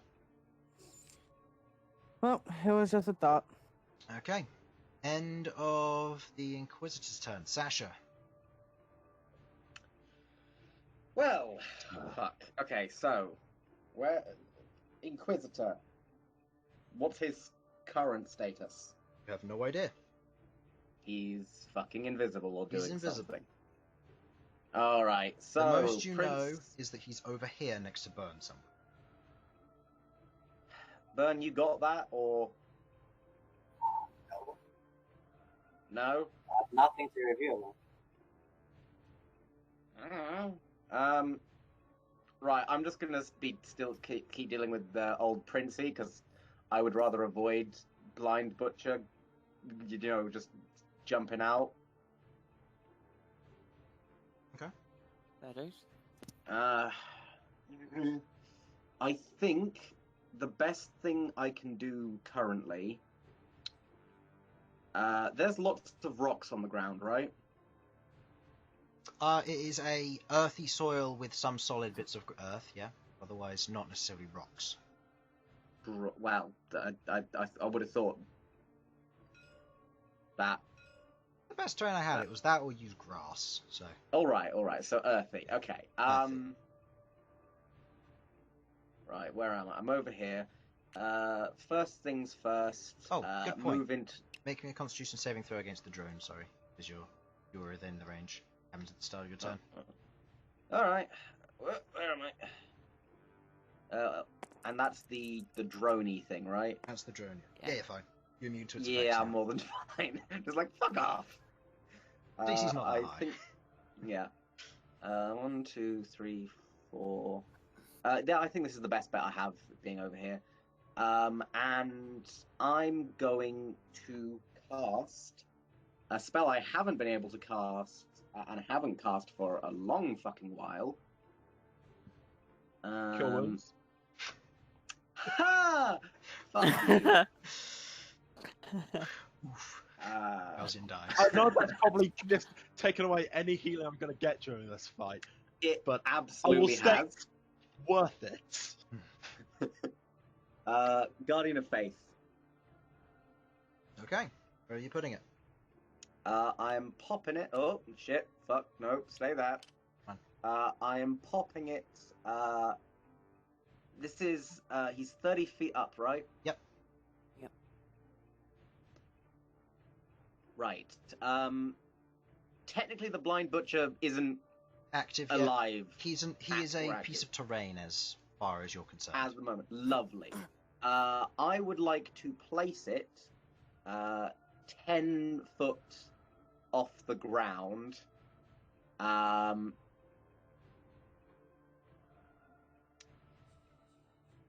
So that so that he is within 10 foot of the Prince of Blood, and current and sort of trying to cover over part of the Blind Butcher, Okay. because it is a 10-foot cube creature. The Prince of Blood is there, and it's 10 foot down, so it should Be able to hit. should have about a 30-foot range. Be within range of each, yeah. Yeah. Okay. As you place it, you reach forward, you cast the Guardian of Faith as the draconic figure of a Turan appears there in front. As the draconic figure is there, it takes a swipe at the Prince of Blood. Is there a save, an attack roll? It is a dexterity save. Dexterity save. He's no longer encumbered by the spell. That is a natural 20. Wow. Fucker. Yeah. Okay. There's well, worse words for him than he it's deserves. still there, and it hasn't dealt any damage He yet. takes so it's half just damage, gonna... correct? Oh, he does take half damage. He takes 10 Yeah. radiant damage. As the 10 damage would strike against him, it dissipates his blood shield. Wait, what? I thought he was already gone. It He's is. had his turn. It comes back at the beginning of his turn. Well, that's bullshit. Well, that's fine, because it means we can all hit him. Yep. Yeah. Well, you fucking can't, Rangeless the clown. Wow. Hey, I can. So rude. It's almost as if completely negating someone's damage isn't fun. Yeah. Yeah. Bastard. Calling him that, not you that, Chris. No, that's fair. But take that as you will. Yeah, I mean, I stole his You're ability not off. going to do that. I stole his ability off of another canon creature. I'll say that much, which I'm never using. Because being able to turn you guys into blood hags is not fun. Okay, what creature is that? I'm It's- scared. no, I'm not. Sam, I'll point you in the direction of it after this. After Yeah, this is that's done. fair. Because, would it reasonably side with you on T? Just a side. It's a CR7 creature. It has like no AC, very little hit points, and it's a jelly, but it can be Yeah, I can work humanoid. with that. But then it can turn people into blood hags, which are CR11. Duly noted. I will remember this and then Forget murder my player when I get angry. Okay. Um, But yes, so he takes no damage from that. But it's otherwise dissipated. I believe that's your turn, Sasha? Well, I still have a bonus action, with which I can do Shout. sweet fuck all, frankly, Alright. since I've cast a spell. I suppose I'm just going to sort of ready myself against this Chasme as much as possible, perhaps try and grab its attention. Elsyan. I would like to do a 7-point aura sight, please, to find this fucking Inquisitor. I was going to say, first off, this is happening on the Blind Butcher's turn. Oh, no. You watch as the spirit floats down, animatedly attempting to reach the Blind Butcher. It takes no damage as it seems to be immune to the effect, but you see it. It is physical. What is physical? the spirit which he poured out of the decanter. It is physical. Okay. Can I use a bonus action to pull that away? Oh, it's above the blind butcher, so it's like. If it's 30 feet physical, away I'm from just you. going to say it is within range of my guardian. Yeah, but it's immune to damage, so your guardian takes a swing, fails its save, 20 damage gone. It didn't deal 20 damage, so... It dealt no damage, it's So how much it will do damage it nothing? deals. Okay. Yeah, it did nothing. Okay, so in which case it does that. Still got 60 damage to go. So 50 actually, I You sort of dealt- dealt 10, technically. Okay, fair enough. Well, It went through, so I'm going to count that one. fair enough. Okay, but could I potentially, mayhaps, use telekinesis to pull that fucker thing away, because I'm not getting close to him, he's got scary knives. He's got scary knife hands. With a bonus action, because I need the Sora sight to go off. I will say, given that telekinesis takes an action, Oh, bastard. you can attempt to do so. It'll be an intelligence check, And it would take an action. Is what and it would it's take saying. an action, unless you wish to use. Then your I'm not save. doing it. Okay. Actually, wait, would this... Wait, stop. Would this be the thing that brings him to life? Yeah. You gather so, yeah, and it seems like it's going to reach him next turn. Pretty sure this is our victory condition here. Fine.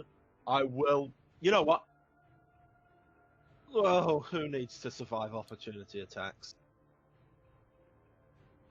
I'm going to move closer to try and make it slightly easier. Your opportunity attacks.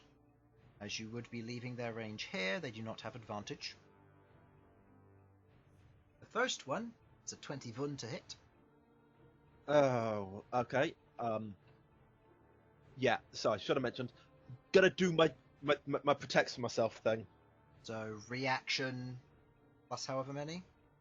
Yeah, I'll do the +7. Yeah, so I should have said that before you mentioned. So I'll just do the full okay. 7. Yeah, put the full 7. So my hit points, well, my AC is 24. 24. And the second attack roll. Okay. I said I wasn't going to pull any punches. That is a natural 20.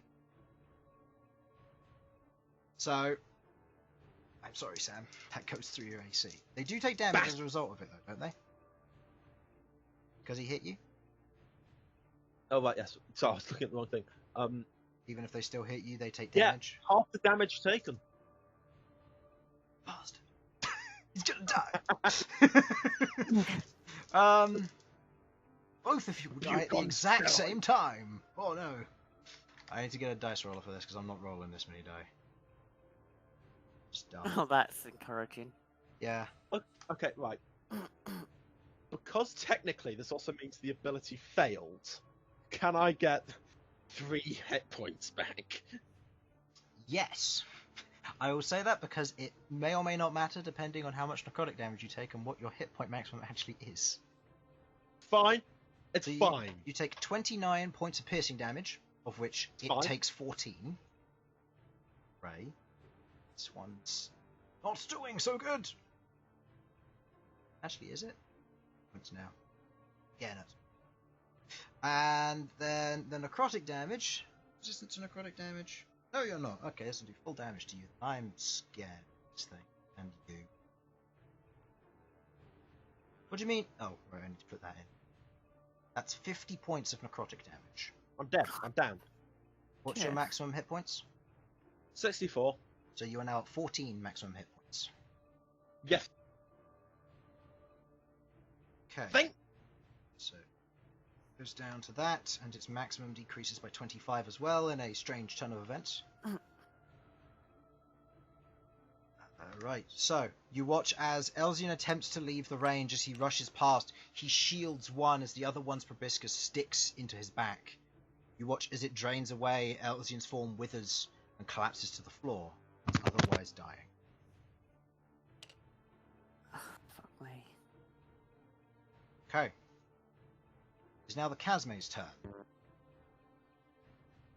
This one is going to turn its attention to Sasha, who's otherwise trying to intervene. This one is going to keep going at the Crystal Druid. Pops die, please. Nope, that's a 10 to hit the Crystal Drake. That misses. And that is a 16 to hit Sasha. That is a miss also. as the two Chasmes attempt to bite and perform their attacks, they otherwise fail. As the rest of you watched as Elsyan ran forward and fell. Next in the initiative is Malcom and Rook. Rook, you see the spirit. You see what it is currently trying to do, but you do not know if you can interact with it. Malcom, you have no idea. You are outside of the range of seeing it. I wonder. But you Can are. I guess it's a good thing I Where- was going to move forward. Where is the spirit? It is right above the Blind Butcher. You are also frightened, so you cannot voluntarily move forward and have disadvantage involving yourself with it. Oh, fuck me. This is going to be difficult.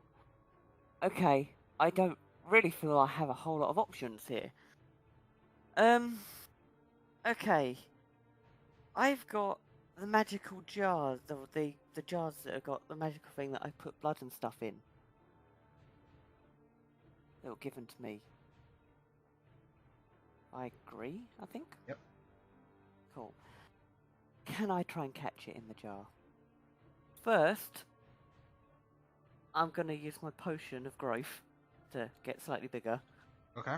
Hopefully give me a bit more reach. Okay. Okay. I am going to try and catch the soul in this jar. Given that it is 15 feet above the Blind Butcher, and given your height, you will be reaching forward. You have disadvantage anyway, but go ahead and make me an attack roll. It's an attack roll, okay. Disadvantage, and this is just using your plus your strength, nothing else. What's my strength? Well, that's 10, so that's not going to go. Okay. 9. You swing Sorry. forward with the jar. Miss. You pass through a portion of the wispy essence. It doesn't seem to catch it. It's one of Okay. your attacks used up. Was that? It didn't seem to catch it as in I missed? Or You didn't seem to catch it as in it's unaffected by the jar.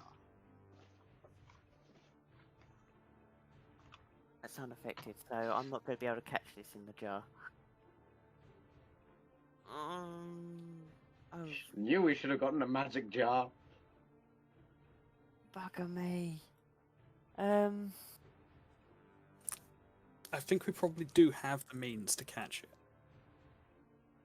Oh, Yeah. I do. But it's going to take me time to get there. Okay. Yeah. Anything I can do to slow Oh, this well, down? okay. Can you move the blind butcher's body?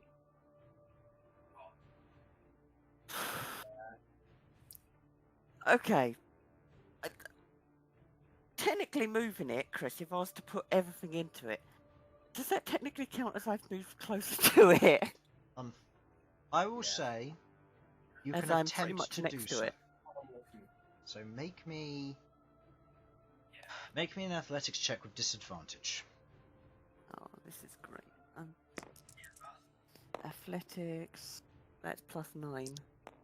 Yeah. 13. You grab hold of it, and as you do, your body begins to quiver and shake. As you do your best to push forward, it ultimately fails. Its form is too heavy, So, and can't seem to be able to affect him. I'm not sure which. Alright. Okay, I am... Not us. This is not favourable at all. I don't want to miss an opportunity. The thing... You're allowed out necrotic... however long you want. Why the fuck I am mean, doing that? It'll only be- I just thought of a really dumb way to get out of this. Uh-huh. I'm not going to say anything because it's dumb. Right. Okay, I don't really know what to do. Can I take a swing at the soul, see if it does something with my axe? Make an attack roll. Since I am at a loss. Is that with disadvantage? Yes, that is indeed. Nice. For God's sake. Swing up with your axe strikes it. Passing through, it takes no damage. It's easy to hit, it's slow moving, but you're not doing anything to it. In that moment you get a sense you need magic. It's infuriating, but something special. Something to trap it. Hang on. How high above me is the Prince of Blood? He's about 25 feet up at this point. He's 25 and I am 15 foot. Okay, that's 10 foot. You can make a attack roll against him if you wish. Can I... Has he got the vial in his hand? Where's the vial that he had? He's holding the decanter in two hands as he poured it out. Okay. Alright. Okay, I'm gonna make an attack roll against him to try and... Well, get the vial. Disarm? Yeah. Go ahead and make me an attack roll, please. This is a No, flat roll. You're gonna have to... 14 plus 11. 23 just hits. God, for that. As it strikes against the surface of the where his hand is, you watch as he holds onto it. Go ahead and roll the damage, please. Which is a D6 or D12. I'm just going to say, did you say 14 plus 11 was 23? Yep, and that just hits. 25, mate. 25. Oh, sorry. Yes. Well, his AC is 23, same as last time. I'm sorry, that was just really messing with my head for a second there. So 8 plus... 2 plus 6. 8 plus 6 is 14 damage. As the axe reaches up and hits, you watch as he holds onto it and he looks down at you. Nice try. Fine. Alright, fine. Now you're just poking a hornet's nest. I'm action surging this bastard, and I'm gonna get that damn decanter. Succeeded, so he takes half damage. Even this guy doesn't Action have... surge, okay. Next attack. Yeah. Plus 11. That misses. Next. Oh, jeez. Hold on, is this you throwing your axe and re-pulling it back? No. No, it's just me jumping up and making a swing. Oh, okay. In which case like you I only did get... in the previous one. Oh, okay. In which case you only get the 2 swings because of the distance to fall and jump up. So it will be only this one hits. Right, okay. I don't mind. So, in which case, that one hits. Go ahead and roll damage. Again, attempting to disarm. Yep. Okay. Do I get to re-roll that one? If you wish to, yeah. Well, I shouldn't have bothered. 8 plus what? 8 plus 6 again. 14 damage. Let's see if it succeeds to save. That being... Yep, he succeeds. As he succeeds to save, otherwise moving out of the way, he takes 7 points of damage from the axe edge, as it otherwise cuts into portions of his side, but he is otherwise mostly unaffected. Right, okay. Malcom, bag of holding. Have I got... Did I use my bonus You can action? say that on your turn, Sasha. Fine. Sudz, bag of holding. Malcom doesn't know what he's trying to bag of holding. Yeah, at the moment he sees Rook swinging, but that's about it. Okay. So, have I used my bonus action? I've lost track of what I've been doing. I have. Yeah, you got bonus action. Okay. I'm gonna cast Hunter's Mark On Prince of Blood. Okay. Prince of Blood is now Hunter's Mark. Where did I put that? Oh. I probably deleted it. I'm going to copy and paste a few of them up there so that I've got them ready. Alright. Okay, you prepare the Hunter's Mark. As you cast it upon him, he is otherwise affected by it. Alright. End of your turn. Malcom, you see Rook swinging, you see the rest of your friends in trouble, you see Elsyan go down. Well, I'm going to do what I was going to do at first, and I'm going to move 5, 10, 15, 20, 25, 30, 35, 40. Okay.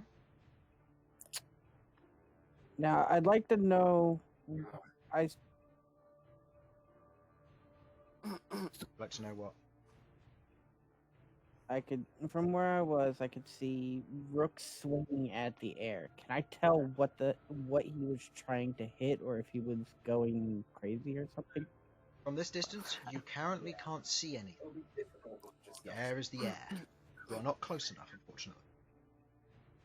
Yeah, no, because Sam runs straight in and shot. Okay. messed up. Fuck. Oh, So seeing that, what would you like to do? I'm just good.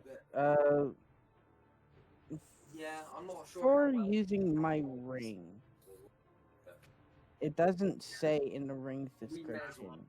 Would it be a action or a bonus action To do what? to use the charm? Action. It's not really much. Alright, well, I'm going to use it on the 3 that I can see. Okay, so these two and the Prince of Blood. Yep. I Okay. mean, he calls himself a Prince of Blood, so he might not be a prince, might be a prince, who knows? He is, so he's immune to the effect. Tends to be pretty Oh well. The Chasmes, on the other hand, this one who is under his direct control is immune to charm, so it succeeds automatically. This one that's here, what save was it again? Wisdom. Wisdom, that is a action, so that's a 24 total with its magic resistance. Of course. Well, I just stand here and do nothing else then. I have... Okay. Wait, hold on. I might... Oh, fine.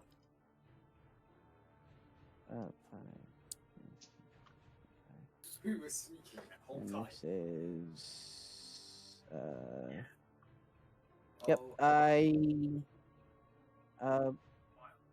bonus action... Healing word... Yes. Elsyan.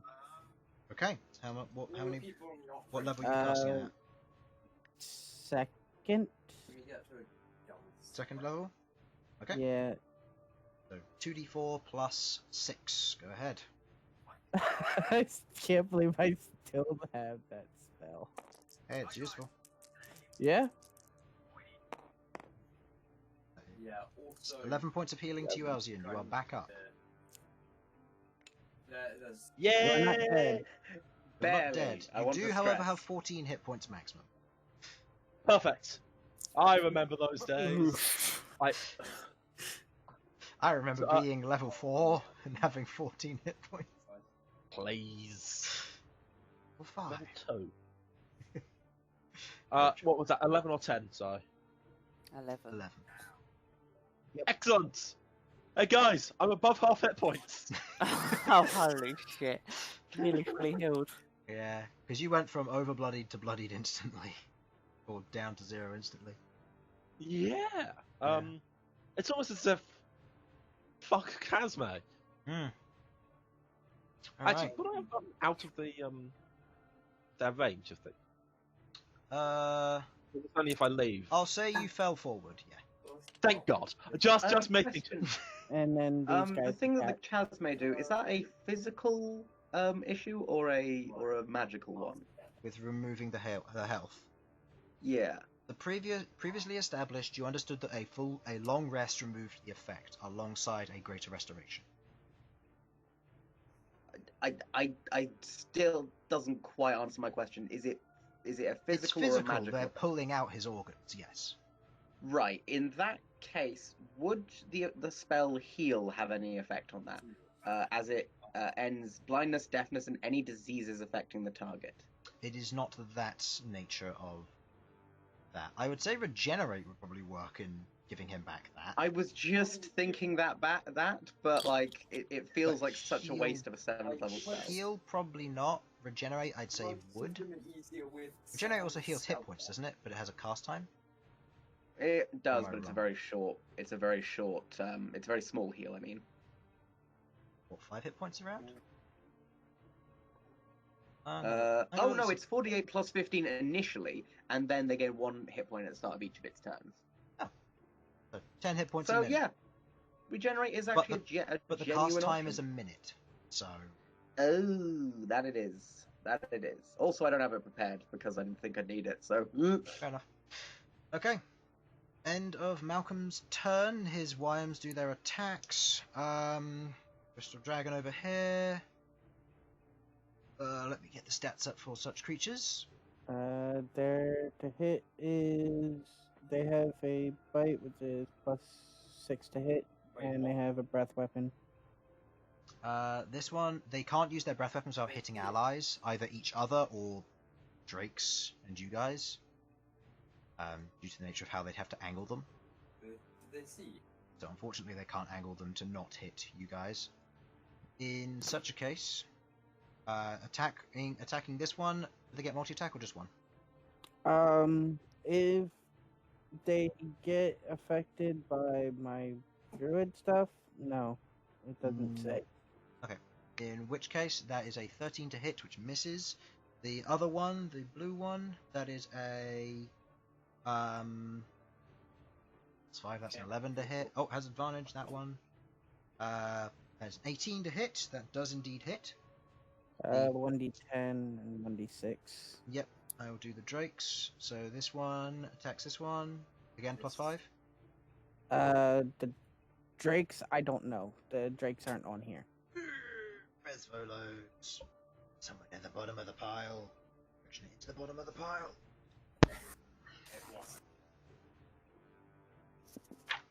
Simon, you use Drakes. Do you remember their stats off the top of your head? Probably not. They get multi-attack. From like a year ago, no. Yeah. Okay, well that first attack misses, or has advantage. Doesn't matter, just negate it in it. 1. Oh, I know. That's not the one. Second attack hits.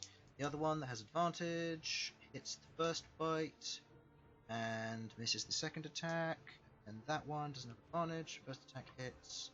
Second attack misses. So, doing the Drakes first, we have a total of 4 hits.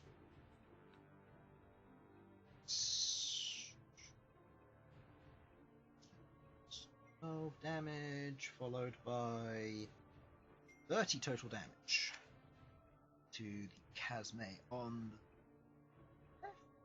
Oh wait, no, one of those would have been separate. 21 to that. He's looking mightily hurt. The other one, on the other hand, does not look injured, even after the strike. The bite attack, this one had advantage in land its attack, and it was a D10 plus D6, correct?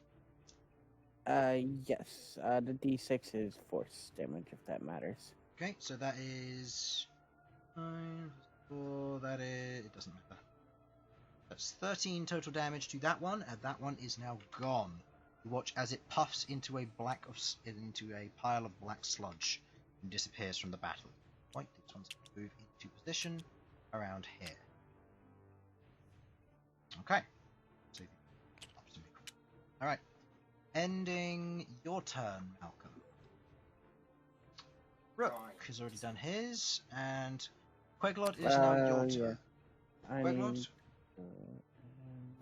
while you think of what you're going to do, I'm going to quickly be right back, because I think that'll be a good point to take a quick, 2-minute break, and we'll carry on when people are back. And if you want to think about your turn. So, be back in just a moment. That is smart. I'm going to get a cup of tea. I'll be back shortly. Right. I think Whilst Chris isn't here, what do you think of the chances of me being able to banish either the Blind Butcher or his soul? Well, well, nothing else seems to be working, so try it and see what happens. Yeah, That'll probably not work either. I mean, I've been desperately flailing against everything. I've exhausted everything I could possibly think of. I've tried magical jars. I've tried. But was your jar magic? Yeah, well, sort of. It's subtle because Gree gave it to me to contain specific things like elemental or magical properties. But unfortunately, it definitely feels like it should have had some effect. I don't think it was strong enough. Of course not, because there's some technicality. Yeah. Sorry. Yeah. I'll be back in a second. I need a moment. I need a cup of tea. Fuck me. I cast Holy Weapon on the jar. Fucking hell. I need to be able to do something. I haven't been able to do anything. Really. Like, my ring. I wanted my ring to do something. So I was hoping it wasn't actually. I feel bad because I missed the first couple of minutes of the stream because I was watching Boris's thing. So apparently, I can go back to work tomorrow. Are you going to? Fuck no. But they're saying that everyone who's not in, so for people that are working in construction and things like that, are all to go back to work tomorrow. But we're not allowed to use public transport. Which is bullshit. Fucking hell. It's not confusing at all. But so be it. Yep. I gotta have something. Once we got Simon back, we can continue.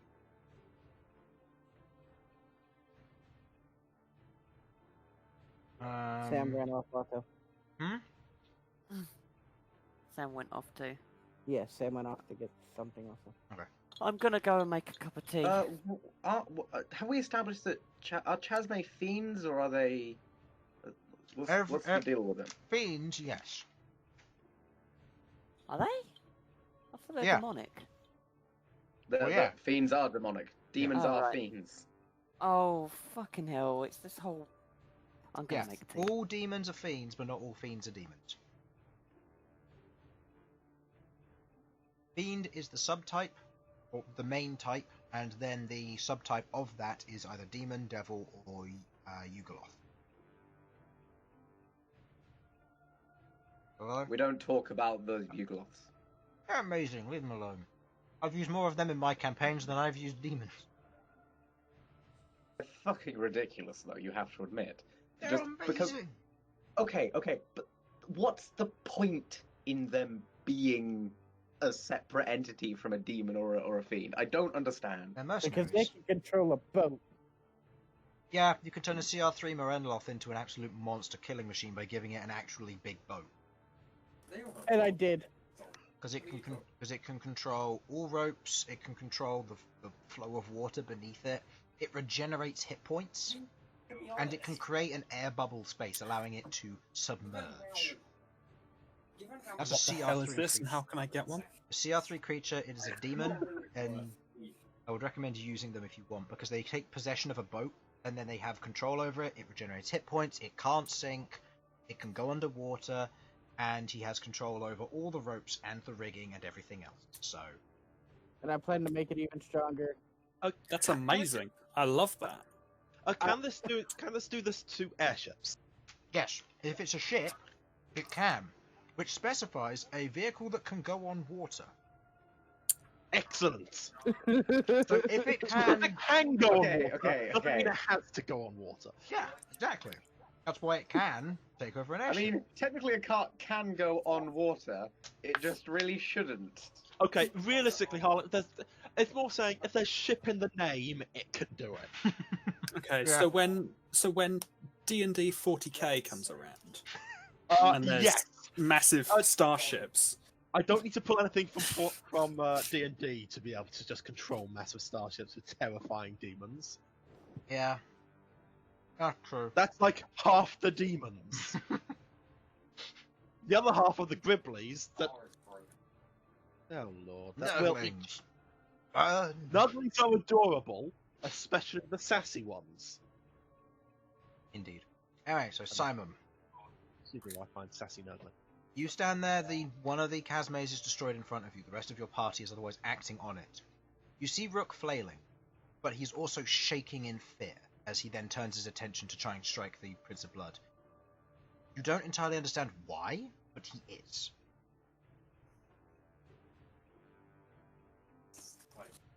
okay, did I see the fact that he was using a jar? Yes, Because I can't see the thing, right? you can't, no. Okay, but I saw Rook flailing with a jar right above the Prince of Blood, the Blind Butcher, sorry. Yeah. And then swinging at the Prince of Blood. Yeah. And trying to get at the thing in his hands. Yep. So it's not. It's not that much of a stretch to make the educated guess. You also saw Yeah, Elsyan 'cause, like- optionally move towards Yeah. the Blind Butcher, Like I, strangely. like I don't want to metagame Hey. here, but I also don't want to lose. So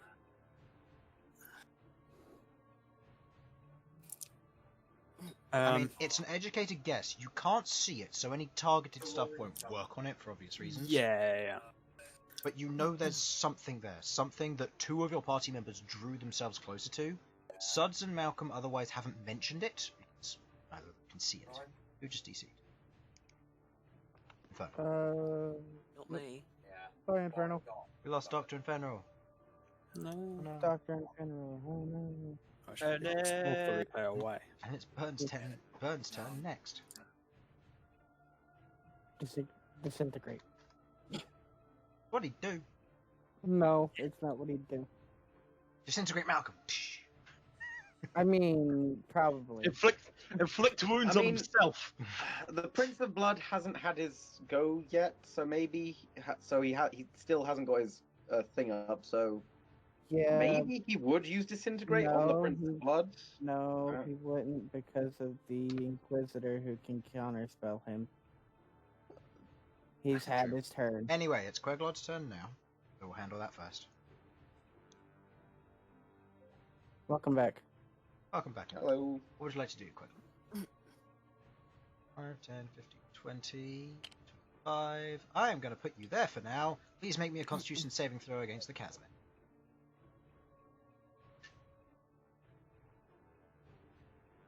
And become immune to its effects, because its DC is surprisingly low.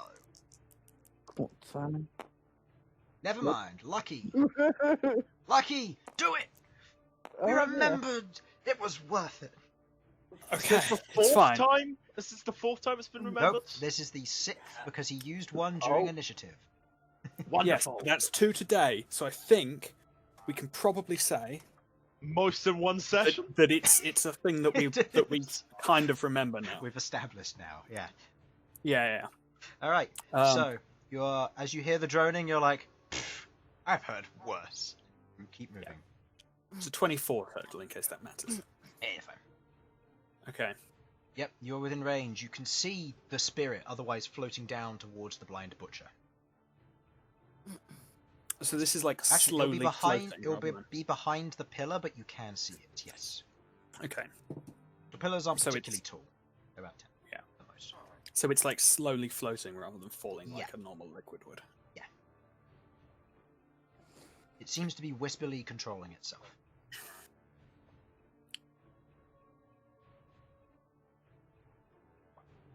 Okay. Now, how do I get Nightmaker over there? Is the question.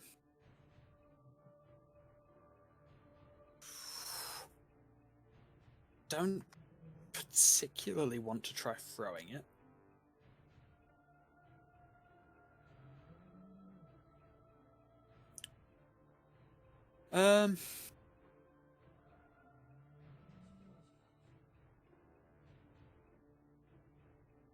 Okay. Big Felipe just lasts until he runs out of temporary hit points, or Or an hour passes. an hour. Yeah. Okay. There's no other conditions for that ending. Nope. So if I were to say no longer be holding Nightmaker, that wouldn't be a problem. If you were to no longer exist, he would be there, but he is your familiar, so he would be out of your control. Meaning he'd act to protect himself rather than anything else. Yeah, that's fine.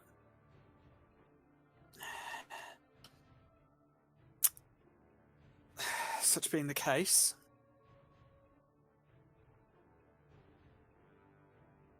can I? I mean, this is going to be reliant on a con save from Felipe, which we all know how that's going to go. Go fine. But could I potentially hold up Nightmaker, have Felipe swoop down, grab it out of my hands, and try to get the try and like gather up the soul in it? Certainly attempt to do so. Make me a Constitution saving throw for Felipe, as Felipe enters the range of the drone. Yeah, that's fair. Well, this was a terrible plan that won't work.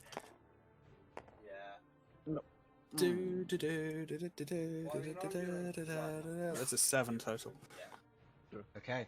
As Felipe flies down, travelling at speed towards you to pick up Nightmaker, it hits the drone, which as the eyes go dark. as he crashes into the pillar. I would like you to make me a dexterity saving throw, please. As your own bird is about to crash onto you. Total? I believe the total is 21. Okay. You I'll double dive. check. You dive to one side, taking a single point of damage. As you kind of scuff yourself, just getting back up. You see Felipe as Felipe has crashed into the ground. 100 feet. That's 10d6 damage. So I'm just gonna roll that in dice roller. Felipe takes 34 points of bludgeoning damage. Yeah, don't worry about it. It's fine. As Felipe otherwise plows into the ground and is currently unconscious. You remember that the way to break said unconscious nature is to otherwise deal damage to the individual or wake them up with some kind of check. Oh, so that's how I do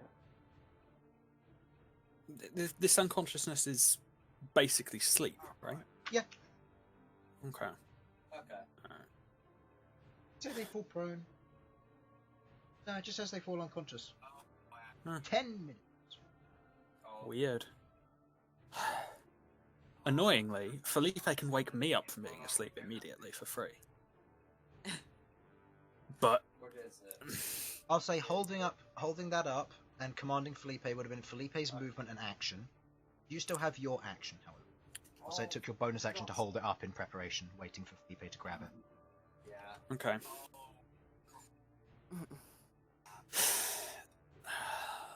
Well, I'm immune to that thing now. I think we've got that covered. I'll have to just have a go then. Going to throw it?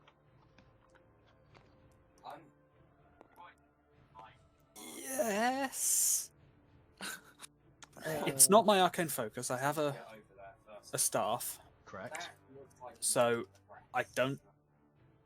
I've already used Big Felipe. I'm probably not going to use it to cast darkness, so I don't really need it. Can I ask a quick question? Depends on the question, but go ahead. Can Queglod ride on Bern's spear? No. Not unless she wants to take damage and get hurtled across the battle. It bonks into the blind bunker. It will be the same way that Sasha would be thrown by a large automaton, except instead of an automaton, it's a very narrow, fast-moving spear that would have to impale her to carry her. So, no. Okay. I will tell you this now, just so you're aware. This will be an attack roll of disadvantage, as it is beyond 20 feet. And this is using strength. And this will be using strength, which is the typical roll. Yeah, I'm gonna try anyway.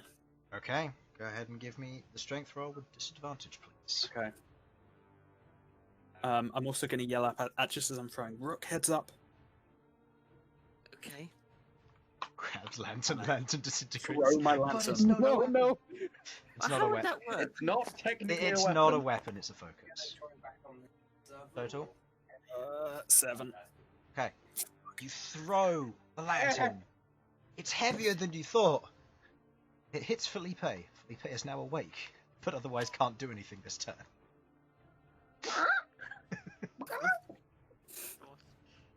Just out of interest, where does the lantern end up? Just hits Felipe, so I'll say it's next to you, but you'll have to spend your bonus action next turn to pick it up, as you were spending your bonus action holding it up. Okay. Well, that profoundly did not work. It failed successfully, but yeah. I mean, I didn't get the soul, so... You won't, Felipe. There was no success. There was no success, only failed. Only failed didn't in fail such a as way. bad as it could have done. I failed in such a way that it undid part of the previous failure, but not the part that really mattered. Yeah. Correct. Okay.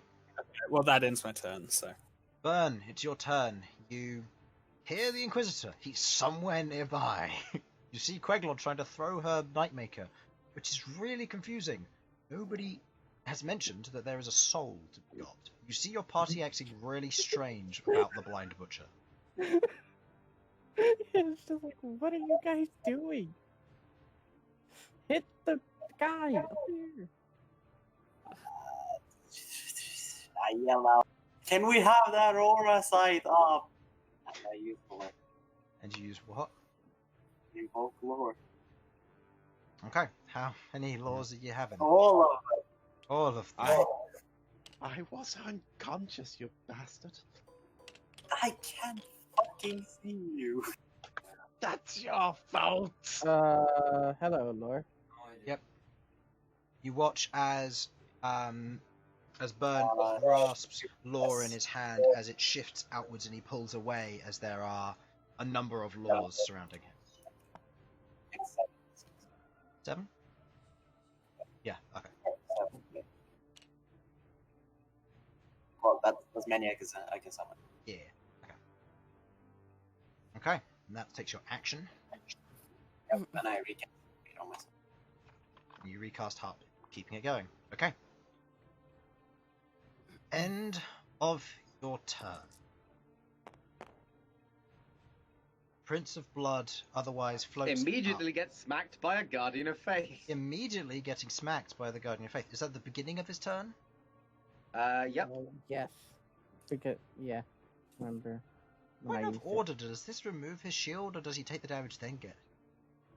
I'll say you choose, Harlan. Either you do the damage if he fails to succeed to save, and he keeps his shield, or you remove his shield.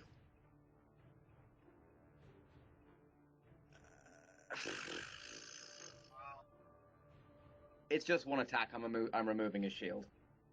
Okay. Even Removing if it's his a shield. decent hit, he's got a pretty high defenses anyhow. So. I was asking before I roll, because if he succeeds, then obviously he only takes 10, but if he fails, then it's 20 lost. What was it again? It was a... dexterity save. That is an 18. Oh, that just hits my DC, so I don't know, but... So it would be a success on his part. So that means that he would take 10 damage, which is then negated, so his shield is gone. Okay, so and that's now got 40 points of damage left on the Guardian. Okay. At that moment, you watch as he looks down at everybody amongst the battlefield. Well, this has gotten rather interesting. And you watch as he lifts his palm up to the sky, and you watch as a small bead of darkness begins to whirl around him. He is casting a spell you have seen before. Oh, it's the sucky one, isn't it?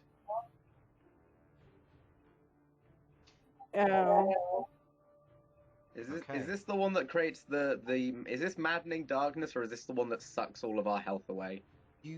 I'll say from experience, you can't tell. The aesthetic of it is different. Doesn't seem to be either of those. Oh. Fuck me. Seen it before, but you've seen it before, but it's not either of those. Summoning the Hellhounds, whatever it was. Nope. Are you within range to counterspell, Bern? Yeah, I just wanted to ask, did anyone else get counterspelled? Did I miss anything? Nope, nobody else got counterspelled. Nobody else usually casts spells. No, I mean the Inquisitor, yeah. He hasn't counterspelled anybody. Yeah. So he's gonna counterspell Except me. Then counter his counterspell. I can't do that. All right. Are you going to bother? He's just gonna counterspell me. I mean, I guess I could throw out a 3rd level, sure. Okay. You throw out your counterspell at 3rd level, as does he. It would have succeeded, as he is casting darkness. You watch as he creates an orb of darkness above the blind butcher. The soul is no longer visible to either of you. Apart from Queglod. Apart from Queglod. Very true. Well, shit. In that moment, as he does so, he looks at you. He looks at you, Bern. I've had quite enough of you doing that. And he snaps his fingers, and your heartbeat is gone, as he can dispel any hematurgy spell as a bonus action. Yeah, screw you too, asshole.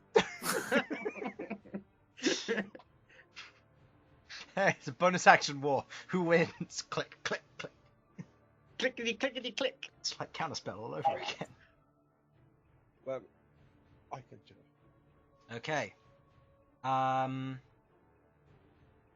and the Prince of Blood is otherwise going to, tantalizingly for you, Rook, go down 20 feet. So he's within thank your God for that. range. Good. Cut his fucking head off. At that moment, the Inquisitor will go. Those of you who did not notice during the break. Oh yay! Actually, there and get Now. Wonderful. Okay. In this Oh, moment, no. as you're all there, you you hear an earth-shattering sound as a very vague glimpse of an image appears next to you. Just but next to one of the trees, you watch as a fist slams into the ground. I would like everybody in that AoE to make me a Constitution saving throw, please. That's an advantage. goodness. That is. I would rather just succeed, thank you. Nope. So what saving throw? Constitution. Oh god. Yeah. Bumping my Constitution up by 7 using 7 points. 21. Alrighty. That's gone. Alright, that's my. Right. Late, not wrong. Fuck's sake. Okay. Oh, for... Of course, my dice has disappeared. Oh, it went into the fog. It is a 13. That is that is an unnatural 20 with With the +7 as well. the 23. Yeah, that's with the +7 as well. Okay. If it somehow still didn't pass, he's taking half damage he's doing to me. The bastard. No, you passed. It's fine. You know okay, what? so Sasha, Really? 21. success. Malcom, natural 1. Yep. Your wyverns fail, fail. Drakes fail, fail, Second wyvern. fail. Okay, all of them. Is the Chasme Oh, wait, also sorry. effective? Yeah. Okay, so only one of them. Yes, it did, and it rolled a natural 20 on success. It has advantage against no. magic. Okay, you need to get different Two- dice, Chris. It's Two got wyverns. magic resistance, advantage against Oh. spells. Oh, Two- Harlan, do you also never trust Chris's dice? Oh, Two not wyverns take not for a effective. second. Good, I'm glad it's not just... See, Chris, Because it's not these are just... drakes and that's a wyvern also. Okay, so the wyvern to fail, that's a fail. And that's a success. That Drake succeeded. So it's going to take half day. Queglod, 16 for Queglod, and Felipe got a natural 20. okay, Felipe is fine. Queglod, fail. And Bern. Bern, 21. 21. That's a success. So, for those of you who succeeded, you take No damage. Yes, thank you, Chris. not quite. Oh. You take Worth a fucking try. 14 points of damage. You That's take okay, 7 Matt damage. Health. I'm very glad you put the. Oh no. Oh, I am so sorry. How much? So, 14 Oh no. for those of you who succeeded. Yeah. No, I tell a lie. So, Oh, hey, guess what, guys? Thanks. Thanks for flipping me over without me doing it. no, it's fine. I did would it. like to activate my Heart of Immolation. Okay, we'll get to that in a moment. It's a reaction. Yeah, that's fine. That's why I said we'll get to it It's in a making moment. it very clear that, like, Elsyan is not dying. What's the area of Bern, darkness? you take 14. Just let me die. It is a I'll get you a AoE for it. It's not that big. It's just me spawning another one. Nope, not that big. It's one.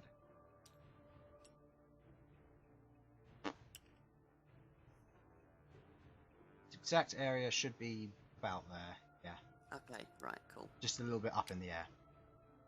Okay. Dues. Okay, who failed? Queglod, Malcom, and then all of these except for this Drake hit. Mm-hmm.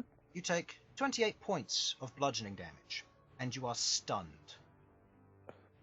As a shockwave goes through the earth, you are knocked up slightly, your eyes almost shaking, your ears quivering, as you fall to the ground stunned, your head spinning. Well, I'm on 3 HP. Okay, so these drakes are all stunned, along with this crystal dragon. These two are stunned, but they are otherwise up, and this one is otherwise that. It's otherwise fine, but otherwise just taken 14 damage. Drakes have 59 hits, so they've got a ways to go. Record in the damage they've got, it'd be easier. So, as that occurs, you resolve your Heart of Immolation as you watch as Elsyan goes down. You call out to a Turan. What level do you cast it at? I'm only doing it at 4th level because he's been fucked over by a Chasme. Okay, go ahead and roll me your... Oh, it's the wrong way around. Go ahead and roll me 5d8? your 5d8 healing. And I cannot counterspell as I counterspelled Bern. Yeah. Sorry, I'm just saying, it also pluses something. My spellcasting ability modifier. Okay, so 5d8 plus 5. Just roll those. Oh, sorry, my thing's so slow. That's fine. There you go. Wah. Okay, that is 18 plus 5, so 23 healing. 23. I'm going to be popping half into Elsyan. Is that half his hit points, half the total? It's 11. I'm putting 11. 11 into Elsyan. Okay. Just getting him right back to where he Elsyan was. just took no damage. Cool. Elsyan just looked at you to see him go shit off. And Sudz will also get the remaining 12. 12. Okay. So you get the remaining 12. All right. It's not much, but it's the best I can do with a reaction. Yep. It's not much, but it's honest work. Yep. All right. I don't pay much, but it's honest work. That is his 8th level spell gone. Right. Oh my god, he's a fucking warlock. End of the Inquisitor's turn. Sasha. Right, my turn, finally. Well, I don't think I've necessarily seen that the soul, have I, or have I? You can't see the soul from this distance, as you are too far away. No, but had I seen it previously? No. You'd seen that he poured something out of the decanter, but you didn't see what. Followed by a orb of darkness appearing above the blind butcher. In that case, the best thing I can do is I move over here. I cast the 2nd level spell, Spiritual Weapon, specifically right by good old Princey to give him a good old smacking. Okay, just gonna get that and put a thing over there. Princess Butterfly. Okay. Kill her. Yes. Princess Buttercup gets a spiritual weapon to donk. Okay. And then I'm going to be smacking this Chasme with advantage because I am directly across from the Crystal Dragon. Okay, so first of all, give me the attack roll for the spiritual weapon. So yes, sir. Where are we going here? Okay, so it will have advantage from Rook because Rook is otherwise he lowered himself down to Rook's level, so mistake on his part. It's cocky. that is it hits. Look, it hits. What's the to hit? It's like I think at the moment it's either 24 or 23. That matters potentially then. Oh no, sorry, I was wrong. 25. Yeah, that's fine. And it does 2 plus 5 damage, so it does 7. Yeah, 7 points of force damage. Yeah. Right. And then again, your attack. This is the Azume.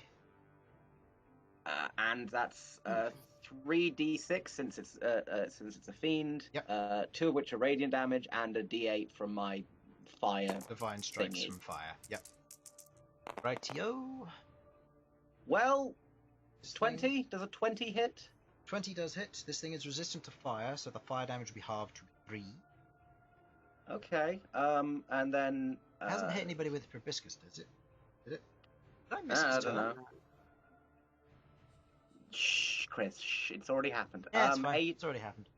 8. Okay, so take that down to 3. So. 14 damage all in all. 14 damage. Is that excluding the 7? I've changed it to a 3, like you said. Yeah, so then that would be 14 damage otherwise. Okay. Yeah. Cool, that takes you to that. Math may be wrong. Right. Who just slept in my vicinity? Right. That's my turn done. Please don't hit me for a minute, because I'm going to be quickly grabbing a drink. I'm doing math in my head, which isn't working. There we go. I accidentally did 10 extra damage. Not like it matters, it didn't take a turn. Alright. So, end of Sasha's turn. Queglod, you watch as the soul goes down through the darkness. Darkness, I will say, is dispelled, as at this point it is irrelevant. You watch as the soul enters into the blind butcher's form. In this moment, you feel a wave of cold fill the air, as all of you feel this. None of you are frightened, and even those of you who are immune to frighten feel the urge and every instinct within you to run.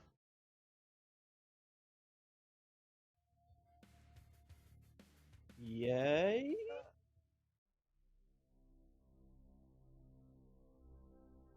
This could Okay. go better. Could. And as you watch, you hear...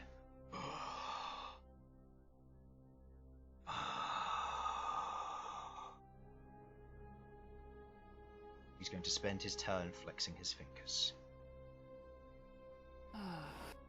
Okay, so what you're telling me is the big bad we didn't want to wake up woke up.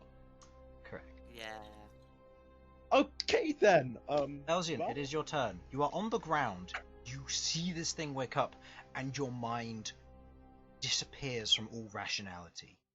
You feel terrified of it. You do not suffer Do from a I? frightened condition, but you feel every instinct in your body telling you to run, escape, get out of here. Well, wonderful. That's a fun time. I'd rather it didn't do this, I'll be honest. 7 points of psychic inquisition to that thing, then I'm getting up and legging it. Okay, go ahead. Oh, I need to make an intelligence saving throw for the blind Yeah. butcher. He doesn't need his intelligence. It's fine. He got a 5! Crikey. Crikey, he got a 5 on his intelligence save. 40 damage. Okay. And if he can be, he is also grappled and restrained. You watch as his mental form is struck by the psionics. You seem to take the damage, but you feel a very strong presence of psionics still laying deep within him. He's currently grappled, and the effect of the restraint doesn't seem to be doing anything else. It's just grappling. That's fine by me, because what I'm going to do now is getting up uses half my movement, or Yep. 10 feet? Half. Half. Okay, so I've still got 20 feet to move.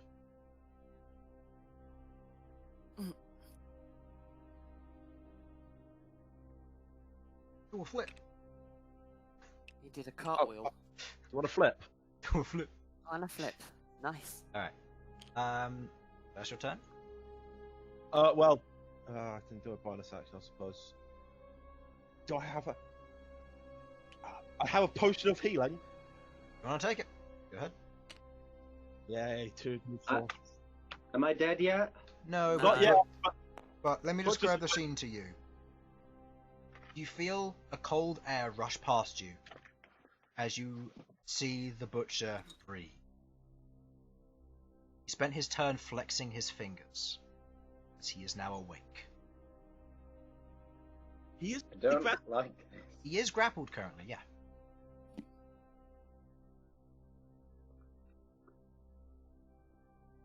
Okay. So this feels like a loss. End of Elsyan's turn. It is the Kazme's turn. Kazme, seeing as its prey is getting away and it couldn't care less, it's gonna go after the only person who it cares to go after. The same dragon it's been going after this entire fight. It misses. That's its turnover. Malcom. Nice. Natural one.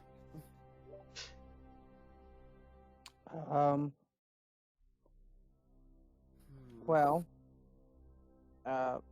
first off, I order all of them to immediately go after the blind butcher. Okay. So these two will disengage and move over to flank. Will they I would do? like it known. These three. Oh, I'll actually be no. established that my... Never mind. You're stunned. Oh yeah, You are no longer stunned. Your turn ends there. sure. Chris, Yep. the blind butcher is in the radius of my guardian. Okay. So he takes 20 points of damage. What's his save? Does he get one?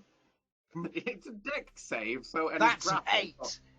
He takes 20 damage. Hooray! 20 whole points of damage. Hey, anything helps. Yeah. Okay. If he's got over 200 hit points, we're just running anyway. Yeah. We've done 60 to him so far. So. And I mean, so I'm pretty sure he's immortal, so we're a bit fucked. these ones will take their strikes. This one will have advantage because of Harlan. That is a hit.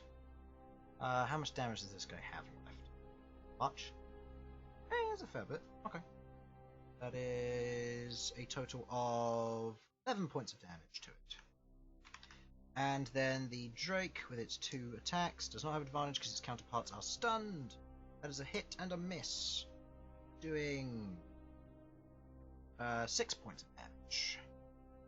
Okay. End of Malcolm's turn. Next in the initiative, Rook. You are frightened and terrified of this thing. It is awake once more. Okay. Oh. So, the situation we've got a potentially blind insane thing that's strong, we've got a prince that's absolute bullshit, and somewhere in here we have a spellcaster that if we all group together as we try and run, he could just blow us to Narnia. Specifically Narnia. Yeah. Specifically Narnia, where the White Witch will then also blow us back here. Yep. So, Sounds about right. Telling me Oh. lions can learn powerful magic.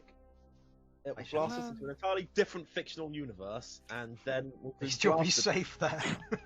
Hey guys, then we get blasted into Star Wars and we suffocate in space. It's fine.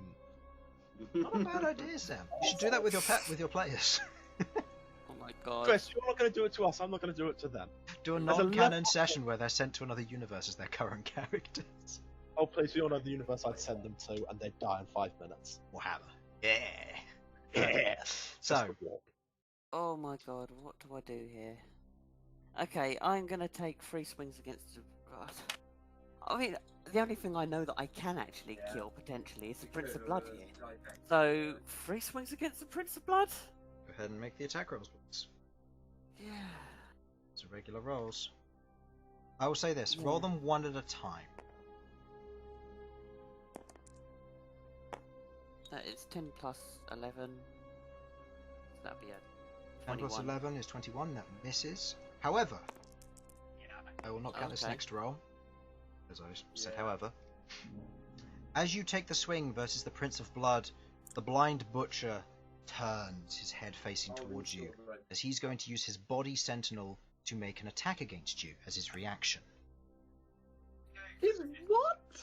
Oh, great. He's got. And he is a I mean, bodyguard. It makes sense. It does, but That is a I did 20 no to idea. hit. No, it misses. You watch as he reaches for your neck. You pull away in terror. He was attempting to strangle you. Yeah. In that moment, your mind is terrified. You don't know if he might try it again. You feel absolutely haunted to try and hit the Prince of Blood again. Fuck me. Fine.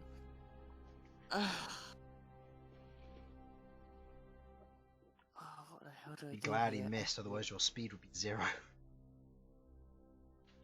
Guys, I suggest we run. We can't. Why not? If these, Because first of all, everything they dies catch waking us, up.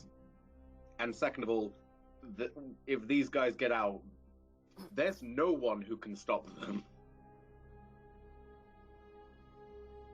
I cannot stay. I will say this: if we can deal with the Inquisitor and one of them, then that might work. Like, I'm happy to let one of them escape, but we need to take care of either the. Oh, good God! Either the Prince of Blood or the Blind Butcher. We cannot have both of them free and together. Okay, right. This is going to be something. Chris, what exactly does Liquid Courage do? Liquid Courage makes you immune to frighten. Fine. Can I Drink take that as before. a bonus action? As a bonus action, you reach into your pocket. You find the potion of Liquid Courage. You drink it down.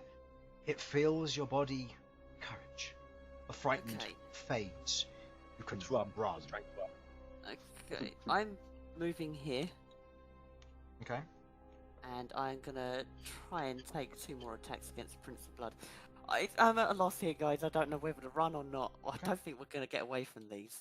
Go ahead and make me 2 more attack rolls, please. TPK. Oh. 7 and 14. So one's a 25 and one's a miss. 25 hits. Go ahead and roll damage. Which is These- D12 plus a D4 plus a D6 because of your Hunter's Mark. And your first attack as well from your... Oh, we didn't do that, actually. Zephyr Strike. Oh. Yeah, we forgot the additional D8, so go ahead and roll the additional D8 as part of it. And we'll say that was from the previous one, because damage technically matters here. Right, and I'm gonna re-roll the 2s. Okay. So the way. Well, I guess it's kind of a 1 extra. So, 14 plus 6 is 20 points of damage. As you swing up with the 2 swings, the first one misses, the second one hits his body, as you see as it leaves a mark down the side, which begins to slowly knit back together. As you remember his previous, but very minor regeneration properties. Okay, right. How much movement have I got left? You moved 5, 10, so you have 10. You have 25 feet left. 5. Right, okay. I'm gonna... 5, 10, 15, 20, 25. Okay. You move away. You feel safer at this distance, but you don't feel secure. I moved the wrong direction. Just realised. Fuck. I wanted to move this way. I will say, house That was rules, caused me roll by a it. d6, roll a d6. On a 1, 2, 3 you can't, on a 4, 5, 6 you can. Okay.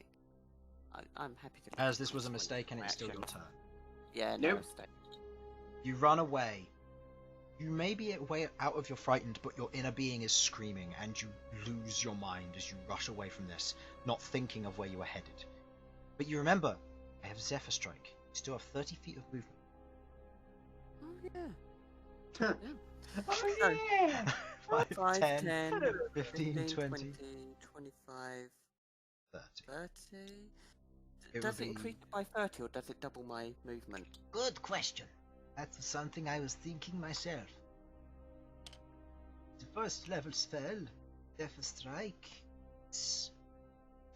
increases your speed by 30. Okay, that'll do. And you don't provoke opportunity attacks, which is different from disengaging. For those of you who use Sentinel out there, don't tell me I'm wrong. Yes.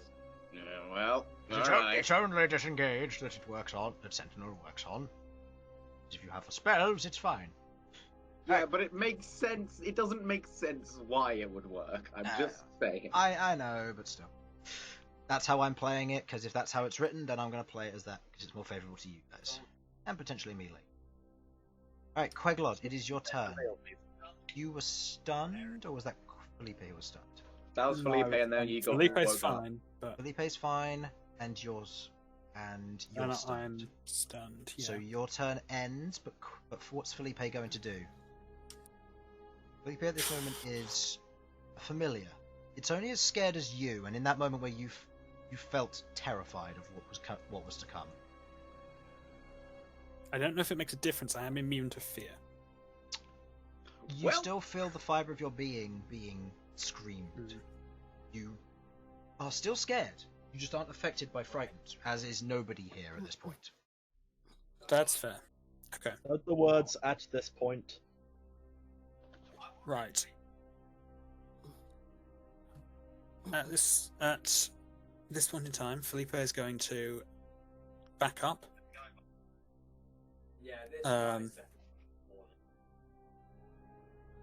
And is going to use Eldritch Plume on the Prince of Blood. Why not? Okay. Why the fuck I will not? say 10 feet in the air, because to fly and throw feathers, you preferably don't want to be walking. Go ahead and make me 3 attack rolls against the Prince of Blood. What's the plus? I'll roll first and check on them. Yep, that's fine. I think they all hit. I think so. I hope so. I hope so. They should. Yes, +9. So Yeah, they all hit. 26 So is the lowest. So Bonk, that's bonk, bonk. 18 plus the charisma modifier times 3, which is That is very true. which is +4, so that is 34 damage. Ooh, nasty. Okay, he's just as he's like one beat of his wings, backing up and firing off feathers simultaneously. Yeah, fires a flurry of feathers as 3 of them land their mark, otherwise hitting him and doing significant damage to him as they hit his form and peel off to a portion of the side. He takes the damage. There is a bottom. Okay. Okay. I think that's the most we've ever hit him. End of Queglod's turn. Burn. The Spirit Guardian has been hitting him, right? Oh yeah, Although that's it been has taking been. away the It's shield, been, it's right? been pecking away the shield. Yeah. So far, it has 20 damage left. So it's 10, 10, then 20 against the blind butcher. Yeah.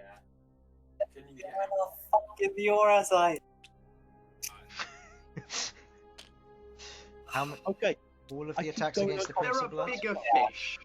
All of the attacks against the Prince of Blood. Okay. Go ahead and roll me. Go ahead and roll me 7 attack rolls, please. Besides, Or the Infernal, water. you saw where the fist came from, didn't you? Yeah, but the These are all plus 30. plus 13. Probably. but Miss, we- miss, miss, miss, miss, hit, hit. This is a critical hit. These do a DA each. 3d8. I am interested how he's maintaining invisibility. 3d8. 6. Greater invisibility. Yes. 3d6. Greater invisibility is concentration for a minute. You guys weren't quiet when you arrived, so he cast it just before. He cast Major. Oh, no, he didn't cast Major Image, sorry. But Major Image was cast. Not Major Image. What am I saying? What is it called? Programmed Illusion? Is that the one? Yeah.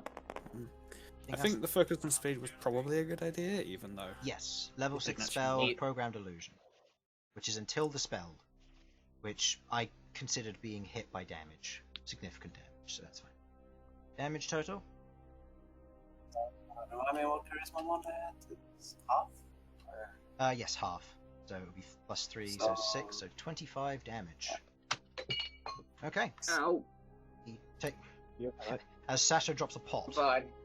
Do you want the same floor or different? As Sasha drops a pot, the bits of law fly towards him, striking against his form, but otherwise doing the damage, but not as much as you'd hoped, as his armor and his form from his demonic self is otherwise pushing off the forces that be at his that be trying to attempt to fight him.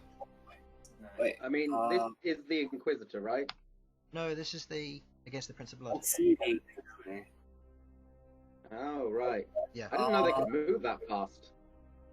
Okay. What law? Yeah. It's a 90-foot attack range, but they don't move in terms of tiles, so they just fly towards their enemies. Okay. Yeah, they fly towards and come back. Like a boomerang. Effectively, yeah. Unless I. Not like like, your sword, it's a weirdly shaped boomerang. Remind me, the Inquisitor, did he have his go before me, or does he have it after me? He has it after you. After me. So he shouldn't have his reaction. Correct. Okay. If that's the case, I shall. Okay. Did we? Fucking Christ.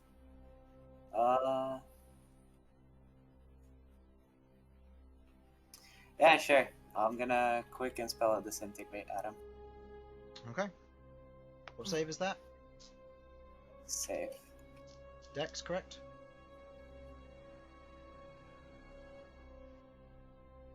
What is it? Is what? Yes. Is it what save is it? Is it a dexterity save or? Dex, yeah. You know what I mean?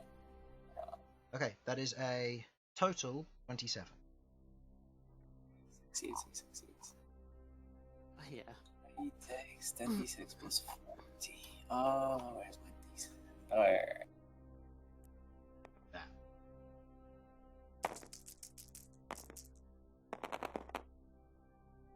Ooh, 52 92 half to half. 52 half, not 92. Plus 40, Chris. Oh, plus 40. Oh, right. So that's 46 damage. Okay. To that, he is looking wounded. As the disintegrate hits him, it otherwise strikes against his form, disintegrating a portion of him. You watch as his shoulder is otherwise singed, with bits of it flaking away, the same colour you saw the chains earlier. Black. Up this way and then up this way? I was just checking the fucking tree. So, I'll go 5, 10, 15, 25, 30. Okay. Are you on this tile or this tile? Which tile are you on? Because you're in the middle of 3. Right, I'm in the middle. That one. Okay. You move up to there, otherwise trying to keep yourself fairly safe and out of the way.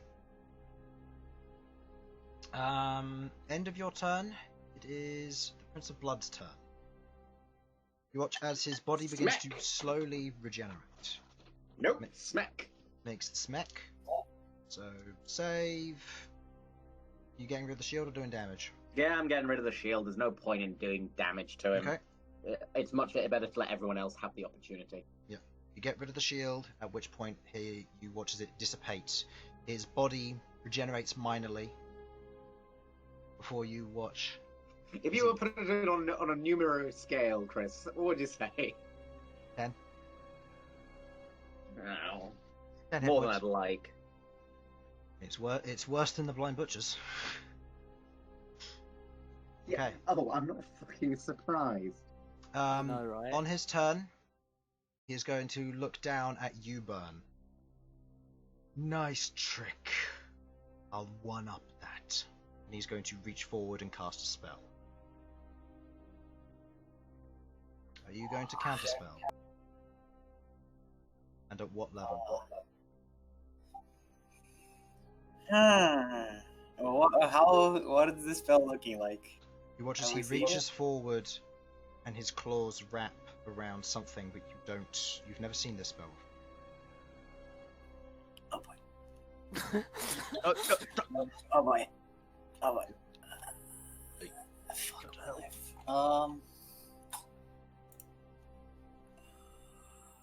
I will.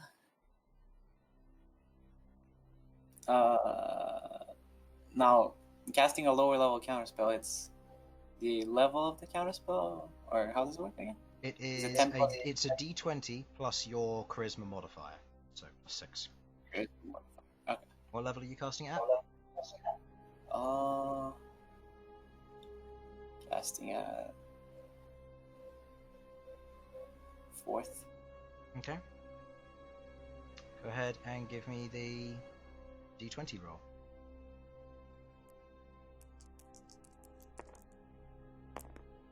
Okay. As you go to counterspell, you feel a presence from beside you as a. Hmm? Can I Sablo spell? Can I Sablo spell it? You should have specified that before rolling. Oh. At which point, you feel a presence beside you as you are counterspell. Similarly, at 4th level. I thought he didn't have his reaction. It's his turn now. Gains his reaction at the start of his turn. He goes at the same time as the Prince of Blood. Okay, but that. Otherwise, he that's wouldn't a have been bit able to do it funky, last Chris. time. Otherwise, he wouldn't have been able to do it last time, and he would have had it for the previous disintegrate. That's your call. You can either lose disintegrate, and I take off the 47 damage, or you lose this. Whatever you go. I was gonna fucking Shadow spell it, but whatever. Go ahead and make me a Constitution saving throw.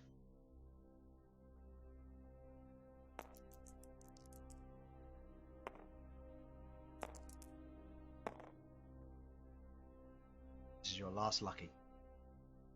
Guess I'm using the 4. You're using the 4? Okay. As you feel as you watch as his hand grips around a heart, crushes it. In that moment, you feel your chest wrestled from you, as you feel an intense pain sear through you. You take 78 points of necrotic damage. What are your hit points? Hold on. No, the fucking Grim is resistant, not this guy. 78, you said? 78.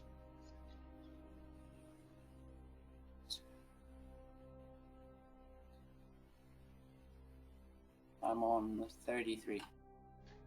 You watch as Bern dies instantly, as the 9th level spell Heartstop is cast on Bern. Fuck. You watch as he goes down, you see him cough up blood, and his heart is destroyed. It is. He goes onto How his does that knees affect his slimes? and onto his face. How does that affect his slimes? Your 2 slimes tear from your body without a host to link themselves to. They otherwise will fight for their own life and flee.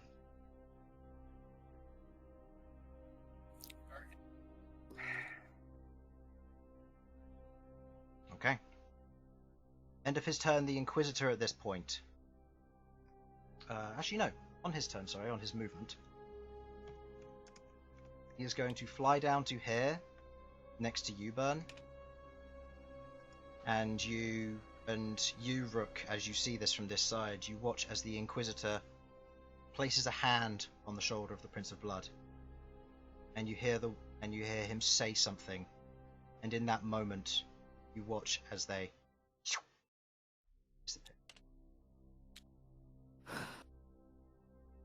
Right. leaving you all with the Blind Butcher. Oh.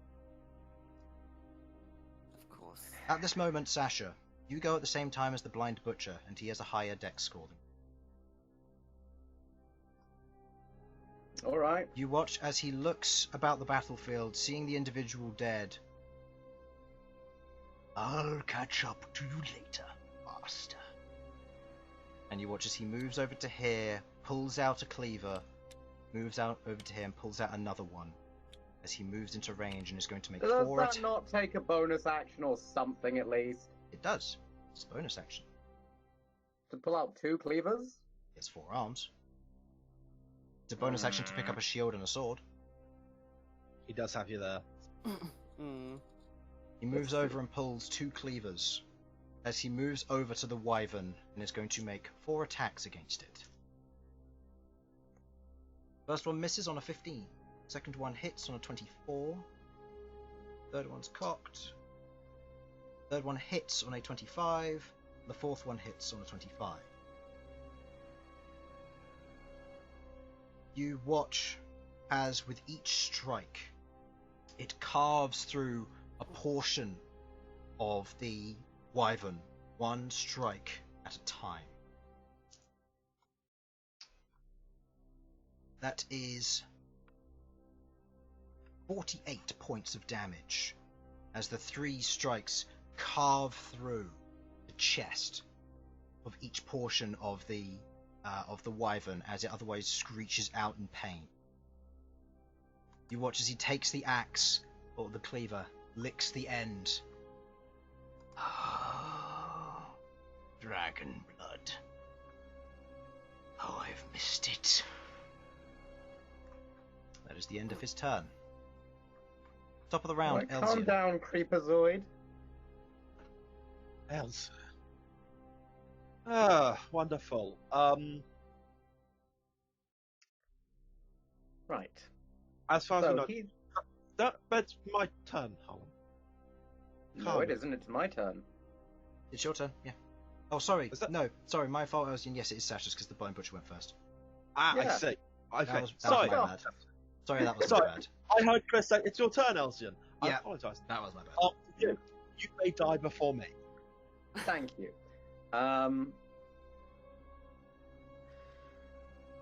Look.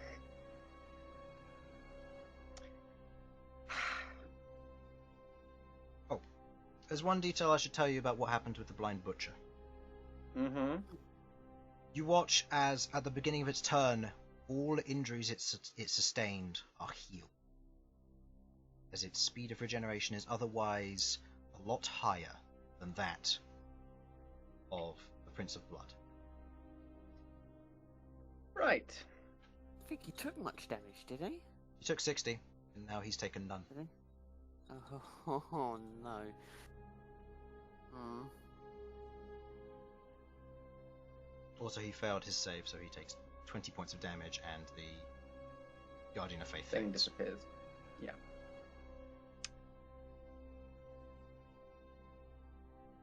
Is that before or after he regenerates? I will say that that's after, because you would get to choose, so... Yeah. Yeah. Okay. So we've established that his healing is at least 60, Hmm. which does seem a little insurmountable, frankly. Completely and utterly. But I do have a way to surmount it. Is more than 60 between all Nope. of us. Well, yes, that, but I also... mean, we can definitely outdamage that amount, but I'm assuming you're thinking of something else. Yeah, a bit more funky. I'm going to be casting Raven's Bleed on him. Okay. Not what I was expecting. The target takes 2d12 piercing damage, and until the end of the duration or your concentration breaks, they heal for half and take 2 piercing damage for every 5 feet of movement. It doesn't actually say whether it's a DC or an attack in the thing I've got written up, so I will have to double check that. No one. Veil Shaping, Raven's Bleed, what level is it? 4th level. Exactly.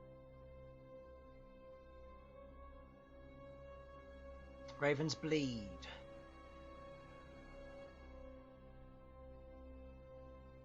Oh, it isn't. It's an auto hit. Oh, lovely. That's why it's 4th level, it just does 2d12 piercing damage, that's it. Yeah, but they also take 2 piercing damage for every 5 foot of movement, and they heal for half. Until the end of the duration, or concentration breaks. They heal for half and take 2 Yeah. piercing damage for 5 feet of movement. Yeah. Which is, you know, I'll fucking take it, frankly. Yeah. Okay. As Sasha, you stand there raising your focus, or holding your focus of a Tauran, you watch as a draconic claw wraps around it, otherwise drawing from the power of the Raven Queen as it grabs around this creature, the Blind Butcher. It immediately takes the damage as the claw grabs onto it, forcing it to bleed intensely. Go ahead and roll your damage. 2d12. I've never had to use a d12 before, Sasha. Oh, this is exciting. Fuck, I don't actually have it. Is that a d? There you Is go. that a d12 or a d10? There we go. Yeah, there's a D. It's 10 All right, points of damage. 10 points of damage. But I'm mostly interested in the healing for half and thing. With my movement, bump, bump, bump, bump, bump. Okay. And I'm bringing in my spiritual weapon to smack him in the back of the ear, in the back of the head. Okay. Would that get advantage from the crystal dragon or? Yes. Lovely. Well, for now, before it dies. Yep. Yeah, fun.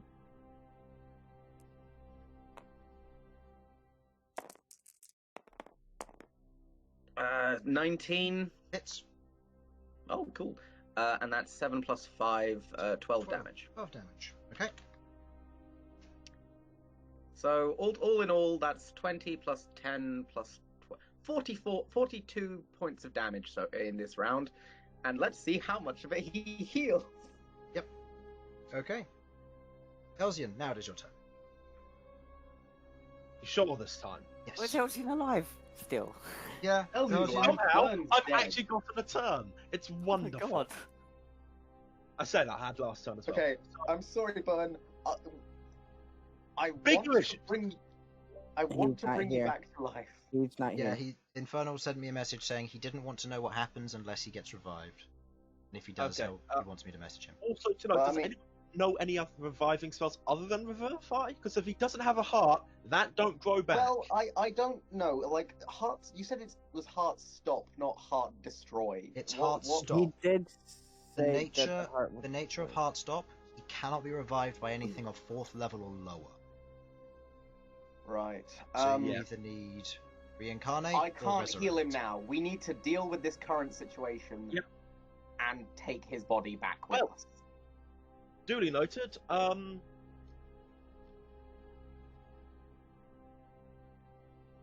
Like a long rest, and I can bring him back to life. But right now, I can't do shit. What's the most damaging thing I can do to him? Because I've already used my fucking position on him, so he will be. Wait a minute, how was he? Oh yeah, How he was did he- grappled, wasn't he? Yeah, how did he move? Yeah, good point. Okay, so he's standing Okay. there. Luckily, looking like a that chump. changes nothing for my attack. Yeah, and it changes nothing, I'll say, for the essence of the spiritual weapon. So wonderful. He is now no longer grappled. I want everyone to remember that he is no longer grappled. Truly I not. repeat, no longer grappled. Is everyone clear of that? Okay, Got it. He's still grappled. Harlan, you are such a guy. What was that? I heard still grappled. Yep, still grappled. I don't find this funny nor entertaining. Elsyan. Psychic blast. Mainly because I do psychic inquisition, he'll get it on the save with advantage this time. Okay. Because reasons. Make So- your intelligence save, you bastard. This is at 7 side points. I am overlapping them over the top. I just need the damage. So you're doing how many side points? 7? 7 Okay, so intelligence save was 12. failed, obviously. Mm-hmm. It's nothing else you can do. Cool. Pickle. I like my dice for this. We'll let you talk about it. Thank you. 32 That's points damage. Oof. Alright. And bravely advancing backwards. Okay. Right. Tactical We're currently advance. at 74, guys. Okay. End Aw. of Elsyan's turn. The Chasme. It's Okay. going to disengage and flee. It's terrified. Fair, honestly. We should Big move. But once I I'm suddenly with just- Cas- Yeah. Can I go befriend that Casma and have him as a mount and get out of here? Malcom and Rook. Yeah, what? Turn. Me and Malcolm go at the same time. Oh, Malcolm, have you got any way of giving me advantage? What? Can you move your No. crystal things? I don't know how they work. The drakes. Crystal drakes and Oh. your things. Yeah, bonus action. Tell him to go after the blind butcher. Perfect. I guess I'll take my turn Maybe first. I'll then. get better for flanking. What I'll do is I'll put him on an actual tile, so it makes this easy. Cool. I'm going to be going here. And then these ones are not stunned anymore. They were They weren't not stunned. stunned. So Yeah, they weren't stunned last round. dash action, move up here, dash action. Thank you. There, you have plenty of advantage. Okay. Now, I would. For the sake of this, and so that I don't have to roll for all of the attacks, their to hit is +5, correct? The hit for the wyverns, yes. Yep, and the hits for the drakes are also the same. So using mob rule, how many are there? There are 5, so 4 of them hit, and there are 3 of them, so 2 of them. So I will just roll all of that, and each of these have multi-attack. So I will. Does that go? So that means that is 8d8 plus 6 times 4, which is 24 damage. It's 59 points of damage to the blind butcher. He is resistant to non-magical bludgeoning, piercing, slashing, so he will instead take 29.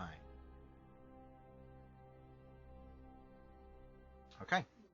And then your dragoons, 2 of them hit with their bite, doing 13 points of piercing damage and 7 points of force damage. Again, non-magical, so that will be 6 plus 7, which is 13 damage to the blind butcher.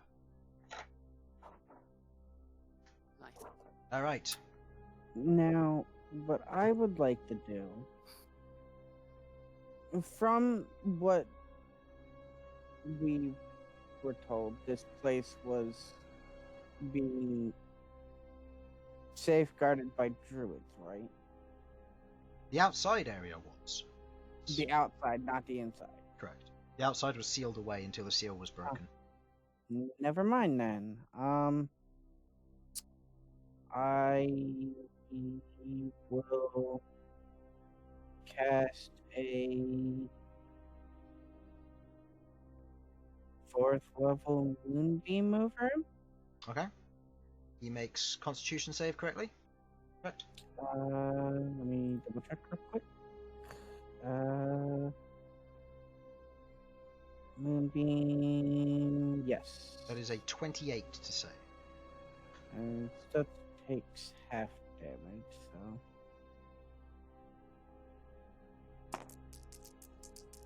Wait, is that I pick the right die? I'll just need to check real This quick. D10 Yeah. is 28 20 to 14. Okay. Takes that damage. Alright. Rook. Malcolm, unless if you wish to move, go ahead and do so. Rook, your turn. Right, for my bonus action, I'm moving my hunter's mark to the blind butcher. Okay. Okay. I'm going to move to here. Okay. And I'm going to do 3 attacks with Great Weapon Master. Go ahead and make me 3 attacks with advantage with Great Weapon Master. Yes. Oh, you're gonna. Right, 1 crit, an 18, and that one's going to be a miss. That one's a miss, but these 2 hit. This is a crit, so this is 2 of them. The additional d6 because of the crit, plus the d6 from Hunter's Mark, which is doubled, plus the d4, which is doubled. So go ahead and roll for damage there, and this one should be the same. So just roll it twice after you rerolled all the 1s and 2s. Okay. Oh, changes there. Better. Got a 2 here if you want to reroll it. It's up to you. Alright, yep. Okay. 34 plus what? The Great Weapons Master does plus 10 to the damage. Okay, so that's plus 16. So it's 34 plus 16, which is 50 damage. Go ahead and roll the second amount of damage. Okay. Don't bother re-rolling the 1s and 2s. You reduce him to 0 hit points. At this moment, he goes down onto one knee. As you finish your turn there, you watch as his body, where you carve your axe into his back and then decapitate him. You watch as from the stump you hear the thrill of battle. The rest of you have your turns. He is not dead. At the beginning of his turn, he will heal all the way back up to full hit points. Okay, that's bullshit. Why? Being given immortality by a god?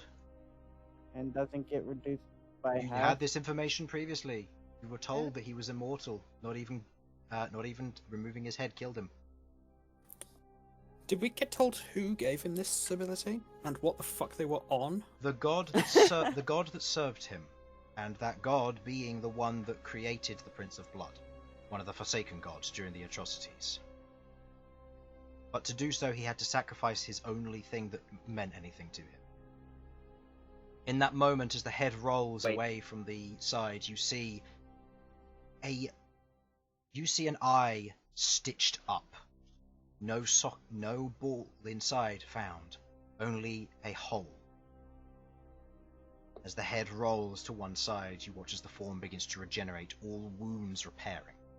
You have your turns, as he is out for 1 round entirely. So if you want to do anything, now is your chance. This is out of initiative order. This is a fight we are not going to win. Like, Fight we couldn't win from the kill start. him. There was...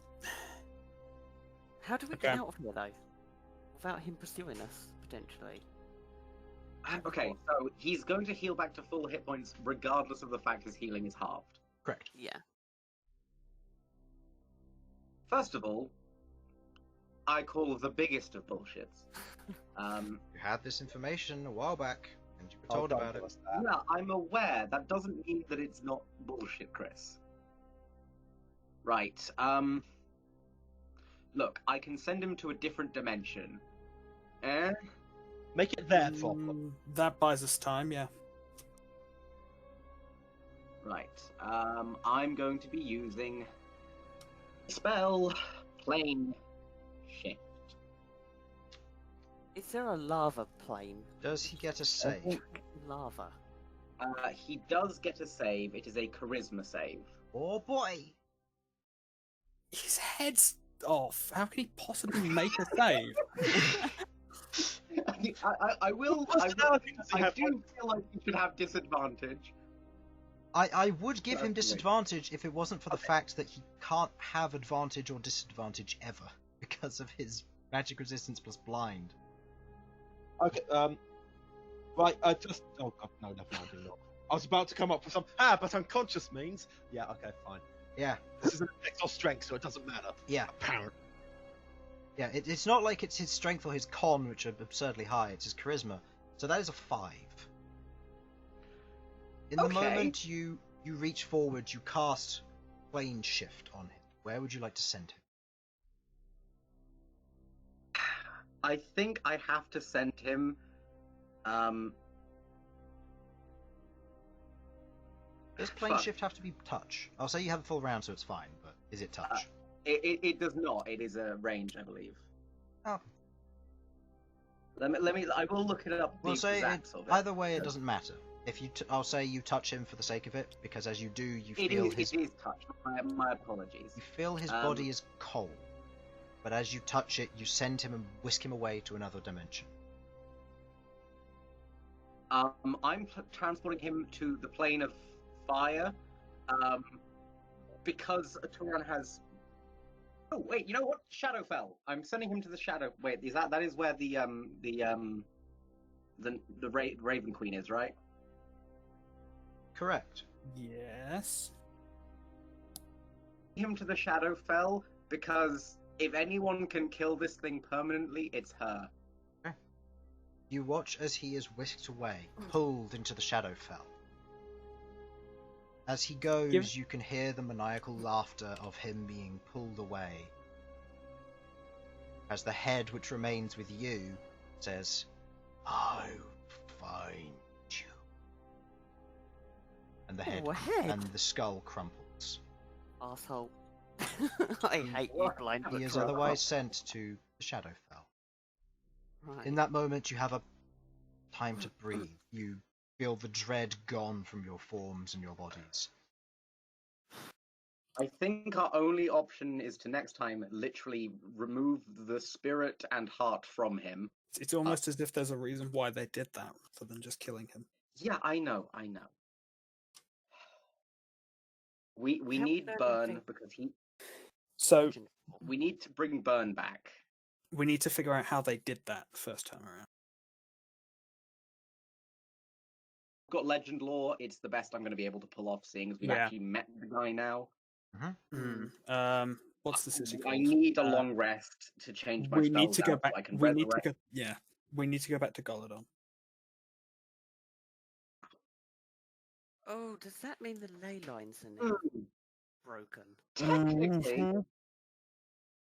No, I just spent my 7th level spell slot. Yeah, no, I got nothing.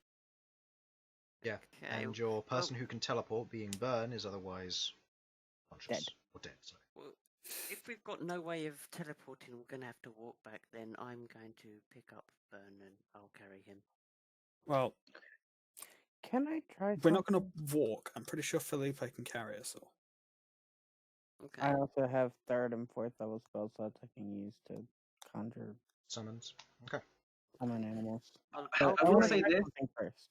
I do have the capability to instantaneously transport myself and Bern back to well, actually a few people back home to Adamanthia. I think we're planning on going Golodon. I know, but I am just saying that is an option. I'm putting it out there. Okay. Well, Rook, you need something in Golodon anyway, right? Yeah, and so did Bern. Yeah, and that's as good a place as any to start looking for things. Okay, fair enough. Then let's go. I need a bed, frankly. Fuck this. This is so dumb. Like we never had a chance at this one. Regardless of what you say, Chris, that Jesus. I am genuinely curious how you expected this to go. There are several options. As Yeah, you, I'm pretty sure all as you those stand options there, involved us losing. as you stand there in awe, kind of breathing and otherwise held in this motion, something begins to happen. Oh, You fuck. watch. Oh shit. You watch as the orange leaves begin to turn green. Fuck, forgot about this. Yeah, You it's watch. late, mate. You watch as the trees begin to breathe life. The grass becomes green and lush. You feel a surge of magic in your area. You didn't break the ley line. Freed it? You took the drain off of it, and you watch as the land begins to heal itself. Well, that's one thing.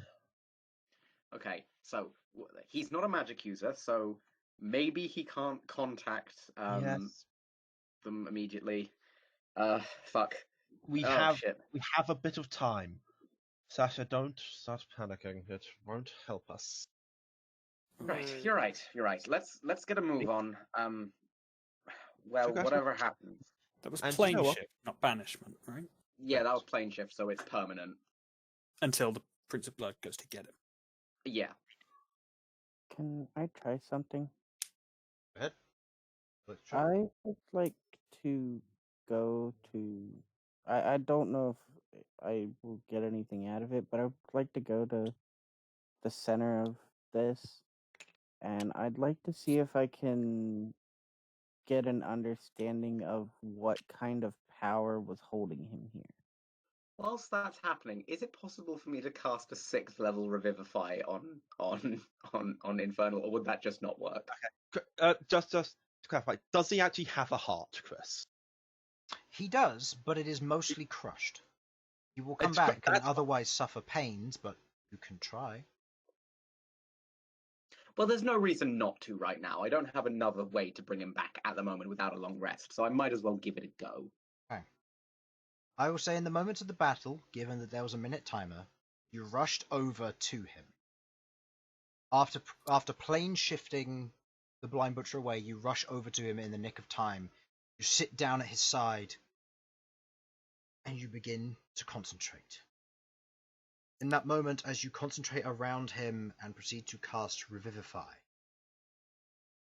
you feel the essence of the spell beginning to succeed before you feel the failure. The diamond is not consumed, but Revivify having a base level of 3 or lower does not seem to work. Right. Okay. But the diamond falls on his chest and falls away onto the ground nearby. I pick it up. Not unexpected. Right. I pick him up. Okay. You pick him up, Let's go. put him onto your back, as you as the party begin to move away. As you do, Malcom stands there. Malcom, go ahead and roll me either a nature or arcana check. I'm gonna go with a nature check. Okay.